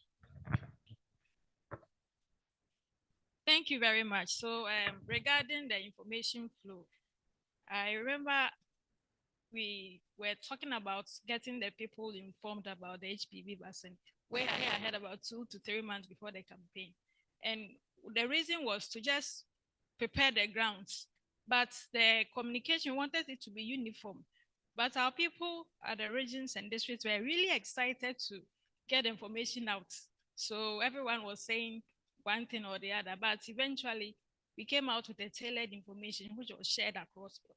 So I think it is good that we are excited to promote immunization, but we have to make sure that the information we are sharing is the adequate and correct information. So in subsequent activities, we wait and all get uniform information that will be shared so as not to cause confusion among the general public. Thank you.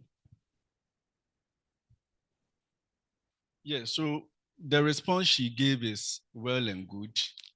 But once the information is out there that a country is going to introduce a vaccine, if the technical people fail to provide the information, other people will fill that gap for you. And that was exactly what happened. Social media was miles ahead of we, the organizers. So we were then running behind them. And I think these are lessons that have been well learned, of course, in a painful way. But we think that going forward in future vaccine introductions, we will try and right some of these wrongs. Thank you very much.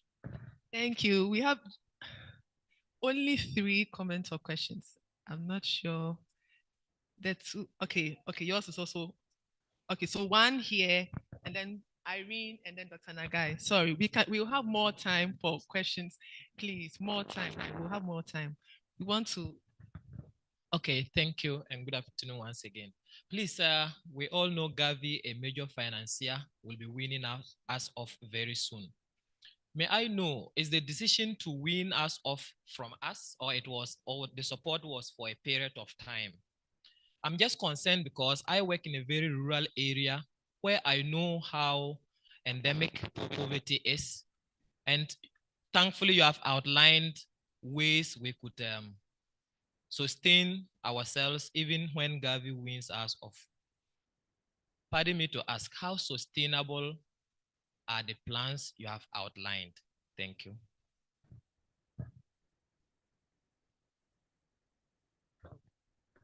Thank you. I want you to respond to the yellow card matter before. Thank you very much, Doc. So, as Danny said, all the yellow cards have not been sent to the regions. And he also mentioned that we have registers at all the facilities where all the records have been kept. So it is being distributed. I'm sure that whoever has not yet received will receive it. As we move on, now we have gone to routinization and we are going into the schools. So anytime we go to the schools, we have the yellow cards and then the school registers that we prepared ahead of the vaccination campaign. We are going to reconcile that. This unfortunate incident, it is not entirely our fault, but it's a technical issue which we have finally resolved. We have all the vaccination cards, about 2 to 3 million pieces. The target was 2.2. We have enough vaccination cards, but if currently it is not in the facility or in a district, please be patient to get to you. Thank you. So I'm just adding to what she has said. We know this is a new program. It's something that had to go through, and unfortunately the cards were not available. What I would say for us who are champions, or we communicate, it's in that direction as well, that we should also, now that they are available, let's tell the parents and the girls who are vaccinated to demand and have a record of their vaccine. That's very important. If it is available, let's make sure that they can have it. And let's make sure that it's demanded, because it's very important. We are following those who have had the vaccine. Those who have it 12 years ago, they were from my district where I happen to come from. We in 30 years' time, we want to know. So when you have the card, or even let the pediatrician, or depending on your age, make sure that it's in your medical records. Because if in future that individual should develop cervical cancer, there are questions that we'll ask at that time if the person had had the vaccine. Because currently we know the vaccine covers quite a good range of the cancer causing HPV, but there are some that we still have to make progress. We are dealing with Gardasil 4, isn't it? So it's important. So the message here is that if you have had the vaccine and at that time you didn't have the cards are available. So we also have to go and demand, isn't it, the card, and ask, and then have the recording done. That's what I would say. I know you may want to answer our colleague who asked about why we are graduating. We are not, but this graduation has been on for years. It's like a school. You work hard. When the professors want to graduate you, said, no, I don't want to graduate. I'm sure who will answer somebody. But the point is that Gavi, I happen to be in the technical working group working on Ghana's transition out is because our economic indicators have improved. There's evidence for that. And so if there's a threshold that when you get to this point, you have to start taking care of yourself, that is what you have to do. And that is a reality. If you look at our gross national income and other factors, we are not like 10, 20 years ago. Look at the skyline in Accra. Okay, so it's a struggle. So we, as we are here, have to be thinking about what can we be doing to domestically support that, including the taxes we are paying now, how it's going to be utilized to take care of some cost aspects of this, because it's a lot of resources to buy vaccines. So that is the reality we are in. And government is pushing to see what the next phase is going to be. It requires a lot of advocacy. So we are there. We can't pretend that we are 20 years ago, where everything from the syringe to what we pay outreach workers had to be taken care of by development partners. We have to understand that we need to be doing certain things to take care of ourselves. Okay, so that's the point we are in. So the roadmap to get out of that is on. Okay, there were times that we decided to change our parameters so that we continue to receive. So we should make up our minds that we are moving towards taking responsibility for certain things. Yeah, that's what I can say, but I'm sure there are. Thank you. So please final comments, please.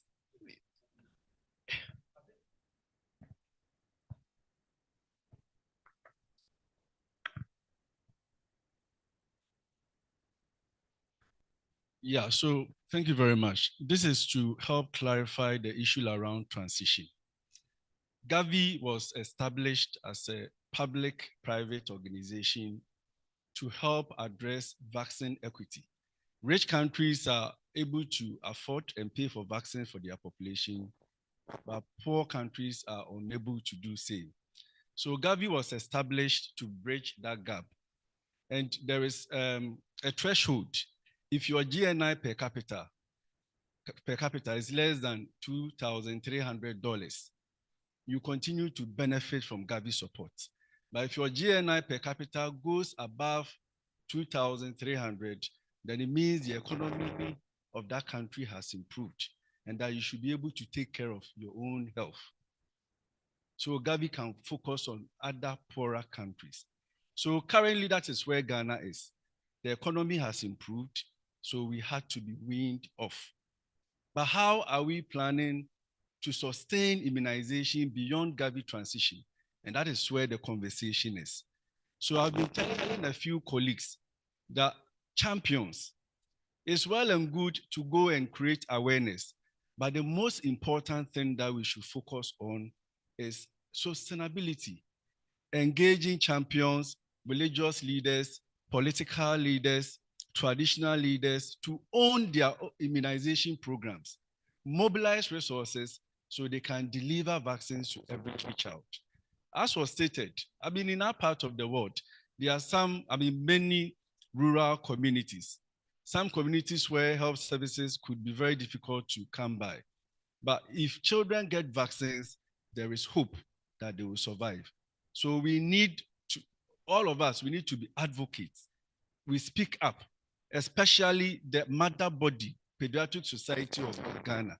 We need your voices to be heard at the right places so the government will prioritize and ensure vaccines are paid for and funds for the delivery of same is also provided.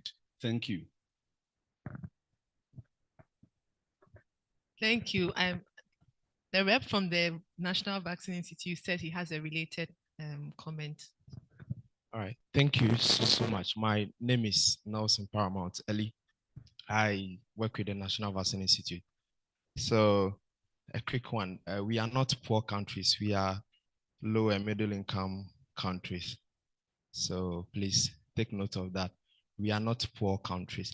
Then, with issues of sustainability, NVI or the National Vaccine Institute is in constant collaboration with private sector, which is Attractive Life Sciences, and DEK, and putting efforts together on daily basis to make sure after the transition period is done, or even before it's done, Ghana will be able to introduce at least the 15, I think, Madam Diana, is it 15 API vaccines?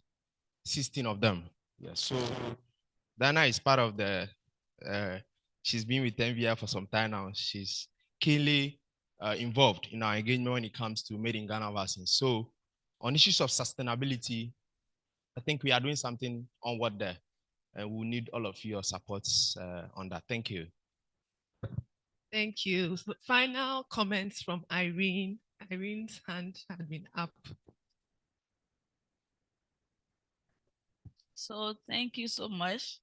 Mine is not a question, but it is a comment. And from the presentation that was done by you and the data that was displayed, I must commend the EPR program of Ghana for your performance with regards to the HPV campaign. Because for my country, Liberia, we had a serious challenge with the HPV campaign. Of all the campaigns that we have conducted, HPV has been the most challenging one. We obtained a coverage of 71%. So I must commend you guys, and we are going to adapt your best practices to integrate it in our own system as well, since HPV is a part of our routine service. And as I will be leaving from here, I will be able to work with the EPR so that we can adapt your best practices so we can scale up to. Thank you. Thank you very much, Mr. Smini. Yes, you are free. So on our agenda, yes, kindly give me another. Yes. So we are far behind time. We are trying to catch up with time. So on our agenda, we're supposed to have lunch, but we have shifted the WHO presentation that was supposed to come after lunch now, so that lunch would start by 10 minutes to 2, hopefully. So we would have CD in Diaye from WHO give a presentation on prioritization and optimization of immunization schedule. He'll be doing that online. Then afterwards, we'll have our chairpersons give their remarks, and then we'll go for lunch. Is that okay? Thank you. Thank you. Good afternoon. Do you hear me? Is the room hearing me?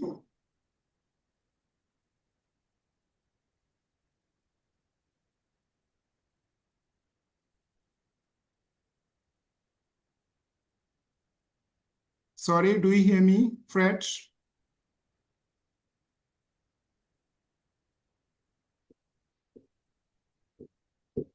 Hello?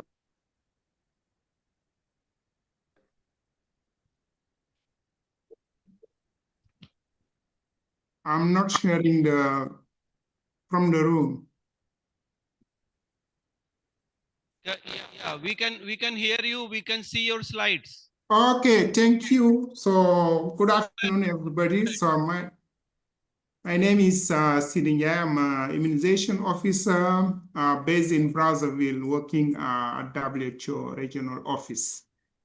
So it's a pleasure for me to present this vaccine portfolio optimization and prioritization process. So I've worked with my colleague Joanna, who cannot join this this event for last minute commitment.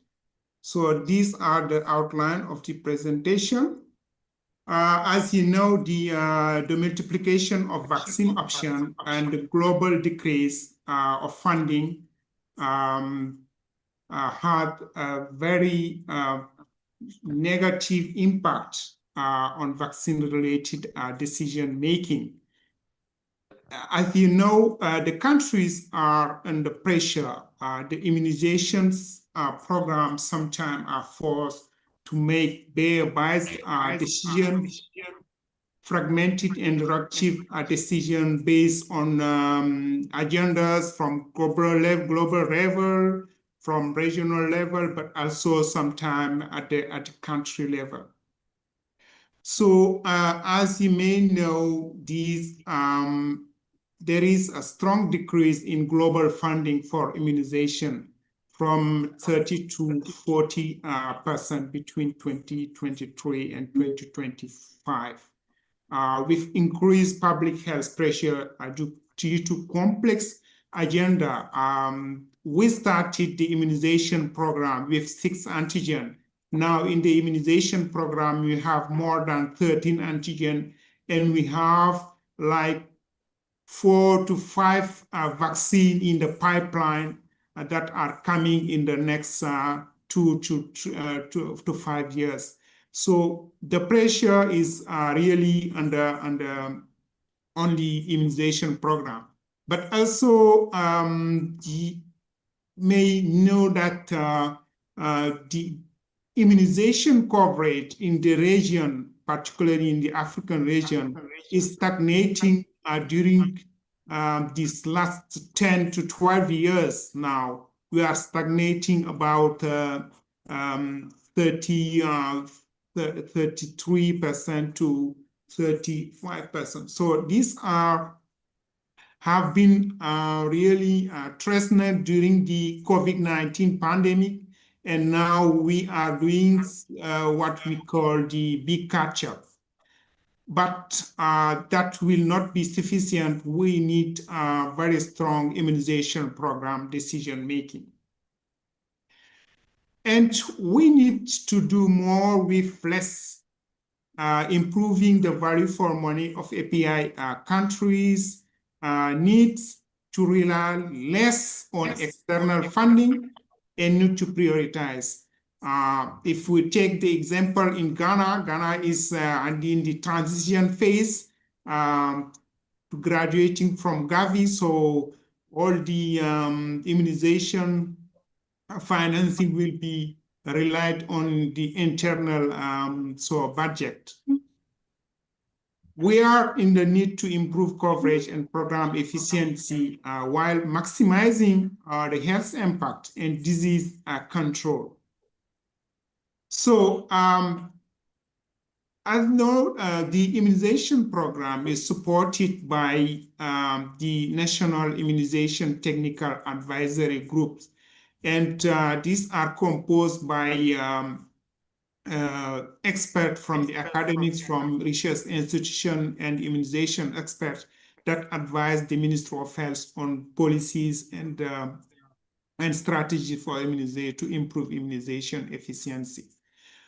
But sometimes you have limited evidence-based recommendation underlying key immunization challenges in the in countries. So what we can do is to ensure that we have robust priority setting countries needs to review their entire portfolio, vaccine portfolio in a holistic way, compare the option that we have, and also identify potential immunization optimization change. So what the country should do for optimization is to review the product, schedule, target, presentation, and use vaccine and composition, and propose optimization change and sequencing in the short term, like between 1 to 5 years. And why we need to do that is to improve the program performance, align the program cost with the fiscal space in the country, but also inform the strategic planning. The result from the optimization and prioritization will need to fit the national immunization strategies in the next coming 5 years. And also, it will ensure that secure and sustainable access to vaccine by sending to the market, the vaccine market, signal to donors and manufacturers that the countries will need this vaccine and XYZ. So what is optimization? Optimization is to improve the use of the already introduced vaccine. The country has already a portfolio, vaccine portfolio, and the API team and the NITA will see what can we optimize in terms of schedule, in terms of vaccine presentation, moving from 10 dose to 5 dose vial, etc. And also the price.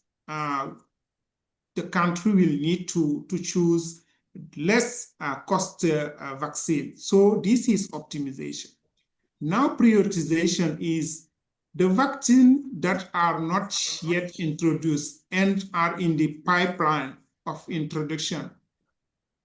It is to determine which to introduce first or delay based on the impact, the feasibility, the resources, and the importance of this vaccine in terms of reduction of morbidity and mortality due to vaccine preventable diseases. These are some examples of optimization question. For example, switching from PCV13 to PCV10, or switching from HPV 2-dose schedule to 1-dose schedule, or moving from measles and rubella 10-dose vial to 5-dose vials in the immunization program. But for optimization, so for example, a recommendation to introduce hexavalent vaccine, rubella vaccine, MCV. So these are the sequencing. Which vaccine to introduce and at what sequence we need to introduce it. So there are many potential triggers that can lead countries to launch optimization or prioritization work. The first one is the national immunization strategy preparation. Or during when the country plan to update its NIS. Or we are in this current situation, the new budgeting and funding cycle. Gavi will be launching the Gavi 6.0 in April, and countries are starting to receive their vaccine envelope. In the next, I think, week, on 5th of March, so the countries will receive their letter to say that these are the envelope for the next 5 years for their vaccine procurement. So the idea scenario is when you are preparing the NIS, that is the appropriate moment to do the optimization and the prioritization, the full package. But now, if your country has already an NIS, and with this context of Gavi 6.0 launch, all countries need to really rethink the vaccine they have already in the immunization program to optimize the schedule, to optimize the product, to optimize cost also, and also to do the prioritization exercise, a full prioritization exercise in which vaccine we will introduce in the next coming years.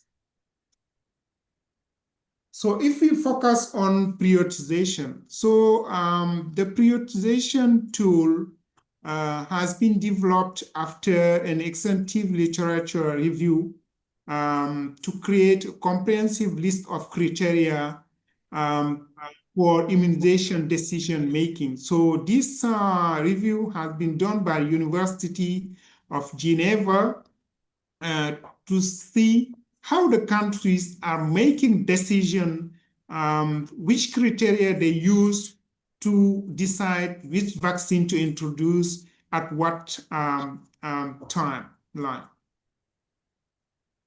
So these criteria are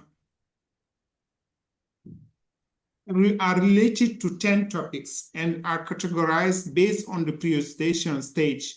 So you have the disease and the vaccine related category, where you have criteria on the burden, the epidemiology of the disease, the benefit of vaccine like the efficacy, the effectiveness, and so on.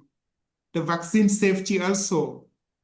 You have the program factor, like the strategy to deliver the vaccine, the logistics that are needed for the vaccine, the service delivery, and the acceptability of the vaccine in the country. But when prioritizing also, you need to take in account the market availability, the finance and economics, but also the legal and ethical aspect of the things. So for each of these criteria, at the prioritization stage, the country will, the NITAC will so classify the vaccine regarding their feasibility and the importance of their introduction in the vaccine, in the immunization program. So this is crowd slides, but at the end, what was proposed is 71 criteria have been identified in total for the prioritization exercise. And the 71 are so classified in the 10 category I already showed you. So in summary, here for prioritization, you will classify then the criteria in essential criteria to make the decision and also significant criteria. So the NITAC is very familiar with that kind of classification, which criteria are essential for us to make decision and which criteria also are important but not essential to make decision.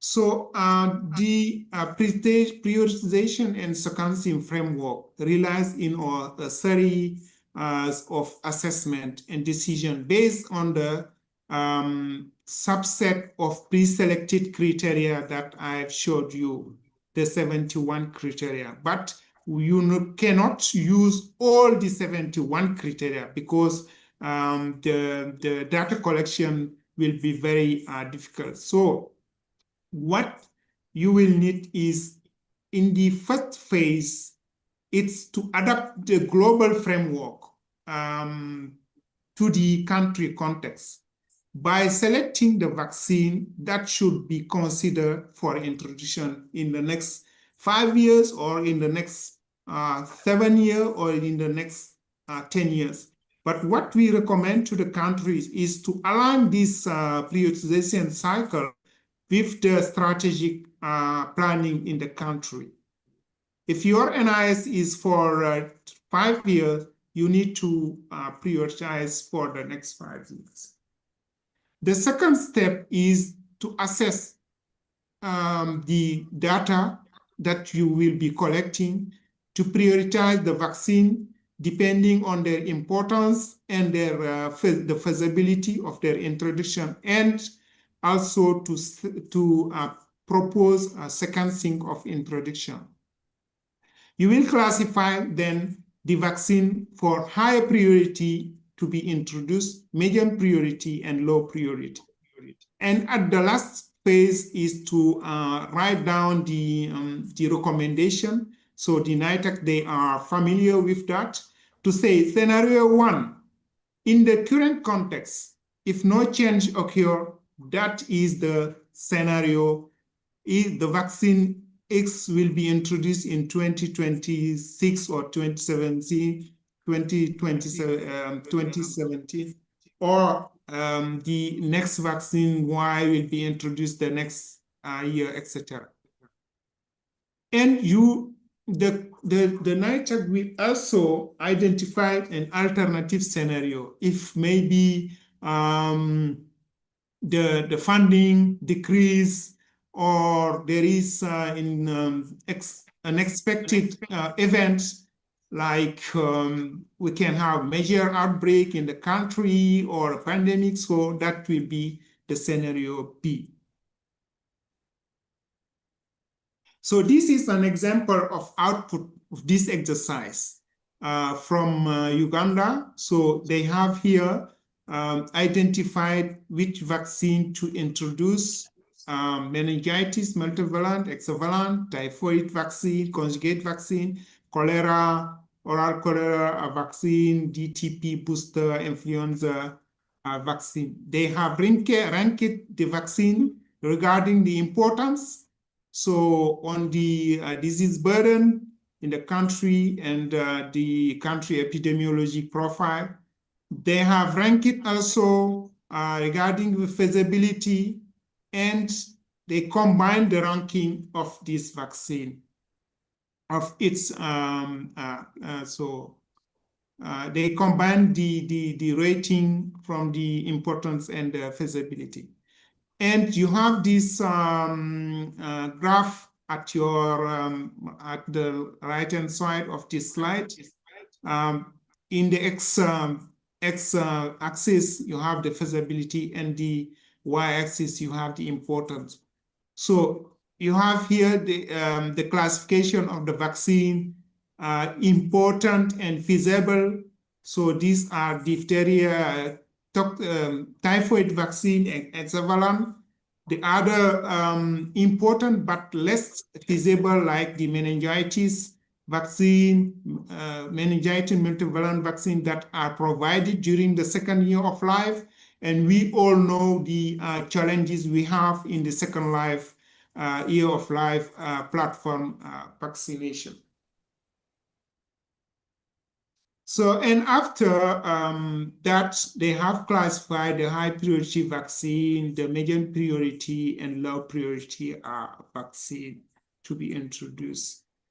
And they have taken in account the constraint and uncertainty by vaccine. For example, the high priority vaccine, if you take the MMCV, so the constraint is the condition introduction of MenA first is required by Gavi before introducing the multivalent vaccine.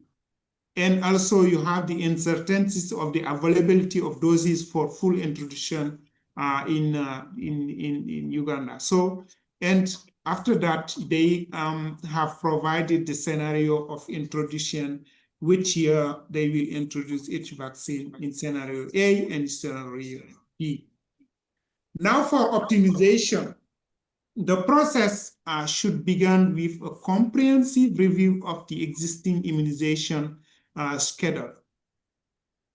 The NITAG will start from the current portfolio, list all the vaccine currently in use, perform also the budget, the fiscal and budget space analysis to see, to assess the holistic budget constraint in the country, evaluate the current global and relative value of vaccination program, and in our countries need to know which what is the amount of your vaccine budget envelope, so you can prioritize. The second is to use this list of priority optimization question as benchmark. So there is a proposed switch optimization question that have been provided by the global level, and the NITAG will choose which optimization question they will address. You will filter the relevance of the optimization question before the first workshop. Which question applied to your portfolio? Which correspondent to a strategic priority in the country? Which are the most feasible in terms of data collection, but also switch in the country? And after selecting the optimization question, so you will select the criteria. So there is a set of 55 criteria that has been proposed, but you will need to select at most 10 criteria to optimize your vaccines. So the step, we have 10-step process. The first one, so review current portfolio, and the phase one, you will have a workshop. First workshop, selecting up to 3 optimization questions, select 10 criteria out of the 55 proposed, and also define measurable indicator for each of these optimization question. And the NITAC and the EPI and other stakeholders will help to collect the data. And the phase two, you will organize a workshop. You will rank option for all the criteria for each vaccine. For each question also based on the average and ranking and discussion in the room, you will choose the preferred packed discard option. You will compare also the optimization question, define the programmatic budget and vaccine specific content. That is very important to have the Ministry of Finance in the room to show you what are the landscape of the vaccine so funding in the country. And you need also to have Gavi in the room to really provide you a landscape on what will be ongoing for the funding. And the NITAC will draft a scenario based on the preferred option, priority level, and constraint. So the two exercises are similar in terms of the criteria, but also the step the step to follow. So this slide shows you the optimization question by vaccine. For example, if you take HPV vaccine, so you can have an optimization question on the serotype composition change. Moving from HPV 4 valent to 2 valent, or HPV 4 valent to 9 valent, etc. The schedule change, as I mentioned earlier, you can move from 2 doses to 1 dose to optimize cost, and also to improve the coverage. The target population can change also. If you are targeting maybe between 10 to 14 years of life, you can maybe target one cohort for your vaccination schedule. Or the one of the optimization question also can be product change from a costly product to a more cheaper product. So you have for all other vaccine also the proposed optimization question.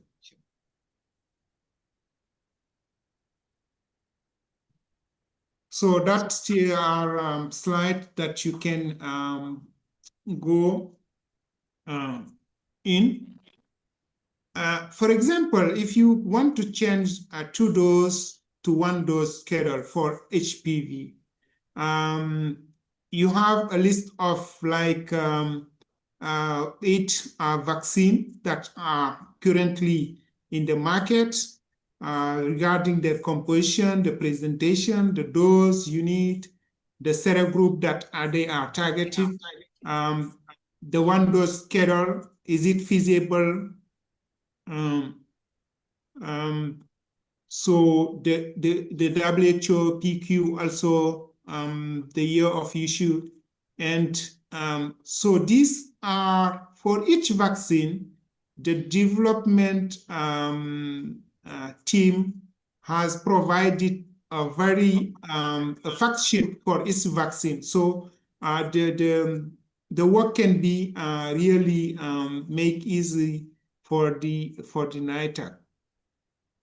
And for this question, there are also proposed criteria for assessment. For example, the acceptability of the schedule moving from 2 to 1 dose, the coverage of active serogroup or serotype in the country. That is very important. If you want to change the schedule or you want to change maybe the balance of the vaccine, you need really to know what are the profile, the epidemiology profile in the country. One of the criteria also is the effectiveness of the vaccine, the herd immunity protection, direct cause, and direct cause availability of adequate cold chain to manage, to store the vaccine. The market availability also, if you propose a vaccine, you need to know what is the landscape of this vaccine for the next at least 5 years. And also the expected impact of the introduction of the on the human resources, like the work, the burden, the multiple injection, etc., etc. The need for training, etc. So all these aspects need to be reviewed by the NITAC and the supporting team to make the optimization. I will pass through these slides. So depending on the context, the country will follow one of these, the 3 configuration impacting scope and timeline. The country can decide to go prioritization only.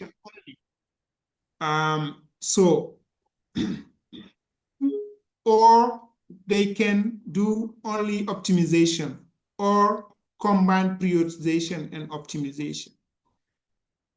What we recommend currently is really to save time, to save money, because having 4 workshops is really different in doing 2 workshops. So what we recommend is the country to do prioritization and optimization exercise at the same time.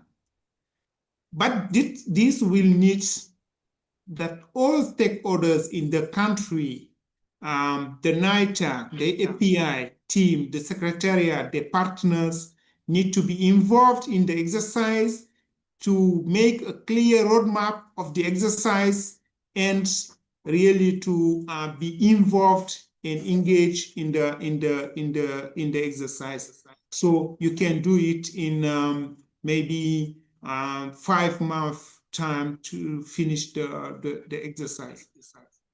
We know that in some countries like Ghana, that where you have academics doing research, you have a strong NITAC, a very strong partners. So these steps can be shortened, like the data collection can be shortened to 2 months or 3 months. So we have a set of available resources. If you want to go through it, you have it on the NITAC Resource Center. You have guidance for the prioritization, a set of templates, and also you have guidance for the optimization. So the toolkit is here. In this slide, you will see the link also. So if there is NITAC members, I know that we plan to brief them. but you can, as a pre-read, go in this website, on this website, the NITEC Resource Center, when you will find all these resources. Thank you for your attention.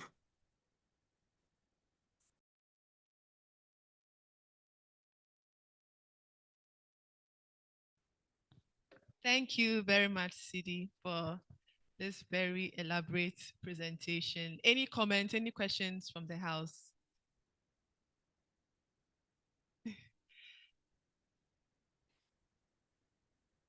All right. So we'll have the chairpersons give some remarks and then we'll go for lunch. Thank you.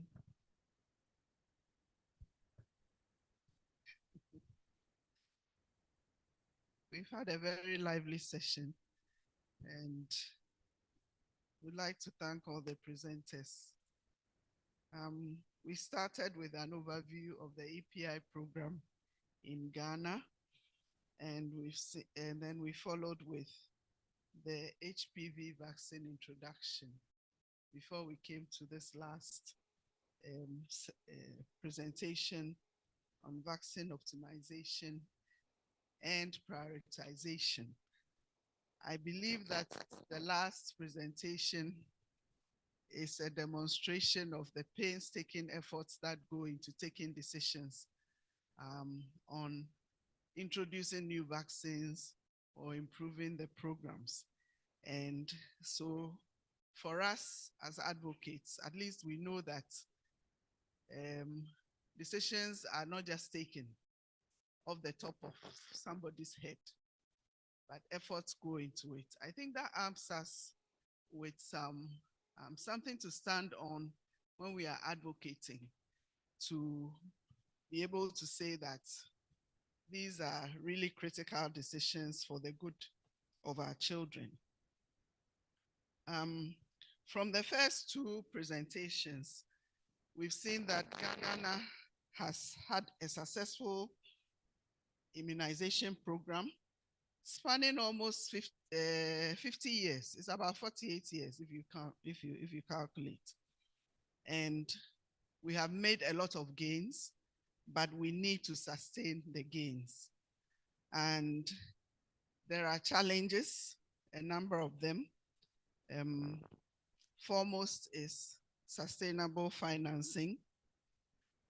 There are challenges with misinformation, vaccine hesitancy.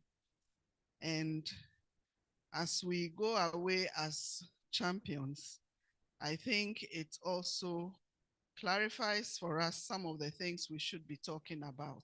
Yes, we'll be talking about vaccine hesitancy and misinformation, but without the issue of financing being addressed, we will really not make progress. So I see that as champions, we also need to be addressing some of our talk to those who can release the money or come on board as stakeholders to help finance. During our discussions also, we saw that there are a whole host of partners, from parents to schools and so on. And for the schools in particular, I believe that if we engage them very well, right from planning stage, we will be able to make inroads. Because sometimes what we do, unfortunately, is we plan everything, and when it's done, we then go and inform them. And sometimes, practically, they are informed like a week to time. And especially where we are now as a global community, gone are the days when parents or patients are at the mercy of healthcare workers, and whatever you say, they will swallow hook, line, and sinker. You need to convince them. And the schools need to make sure that parents are giving consent. So if we've carried them through from the beginning, it's easier for them to open the doors to us. So my recommendation is that we find a way of really engaging them wherever we are in the whole process. And then they will be very strong partners to move on with us.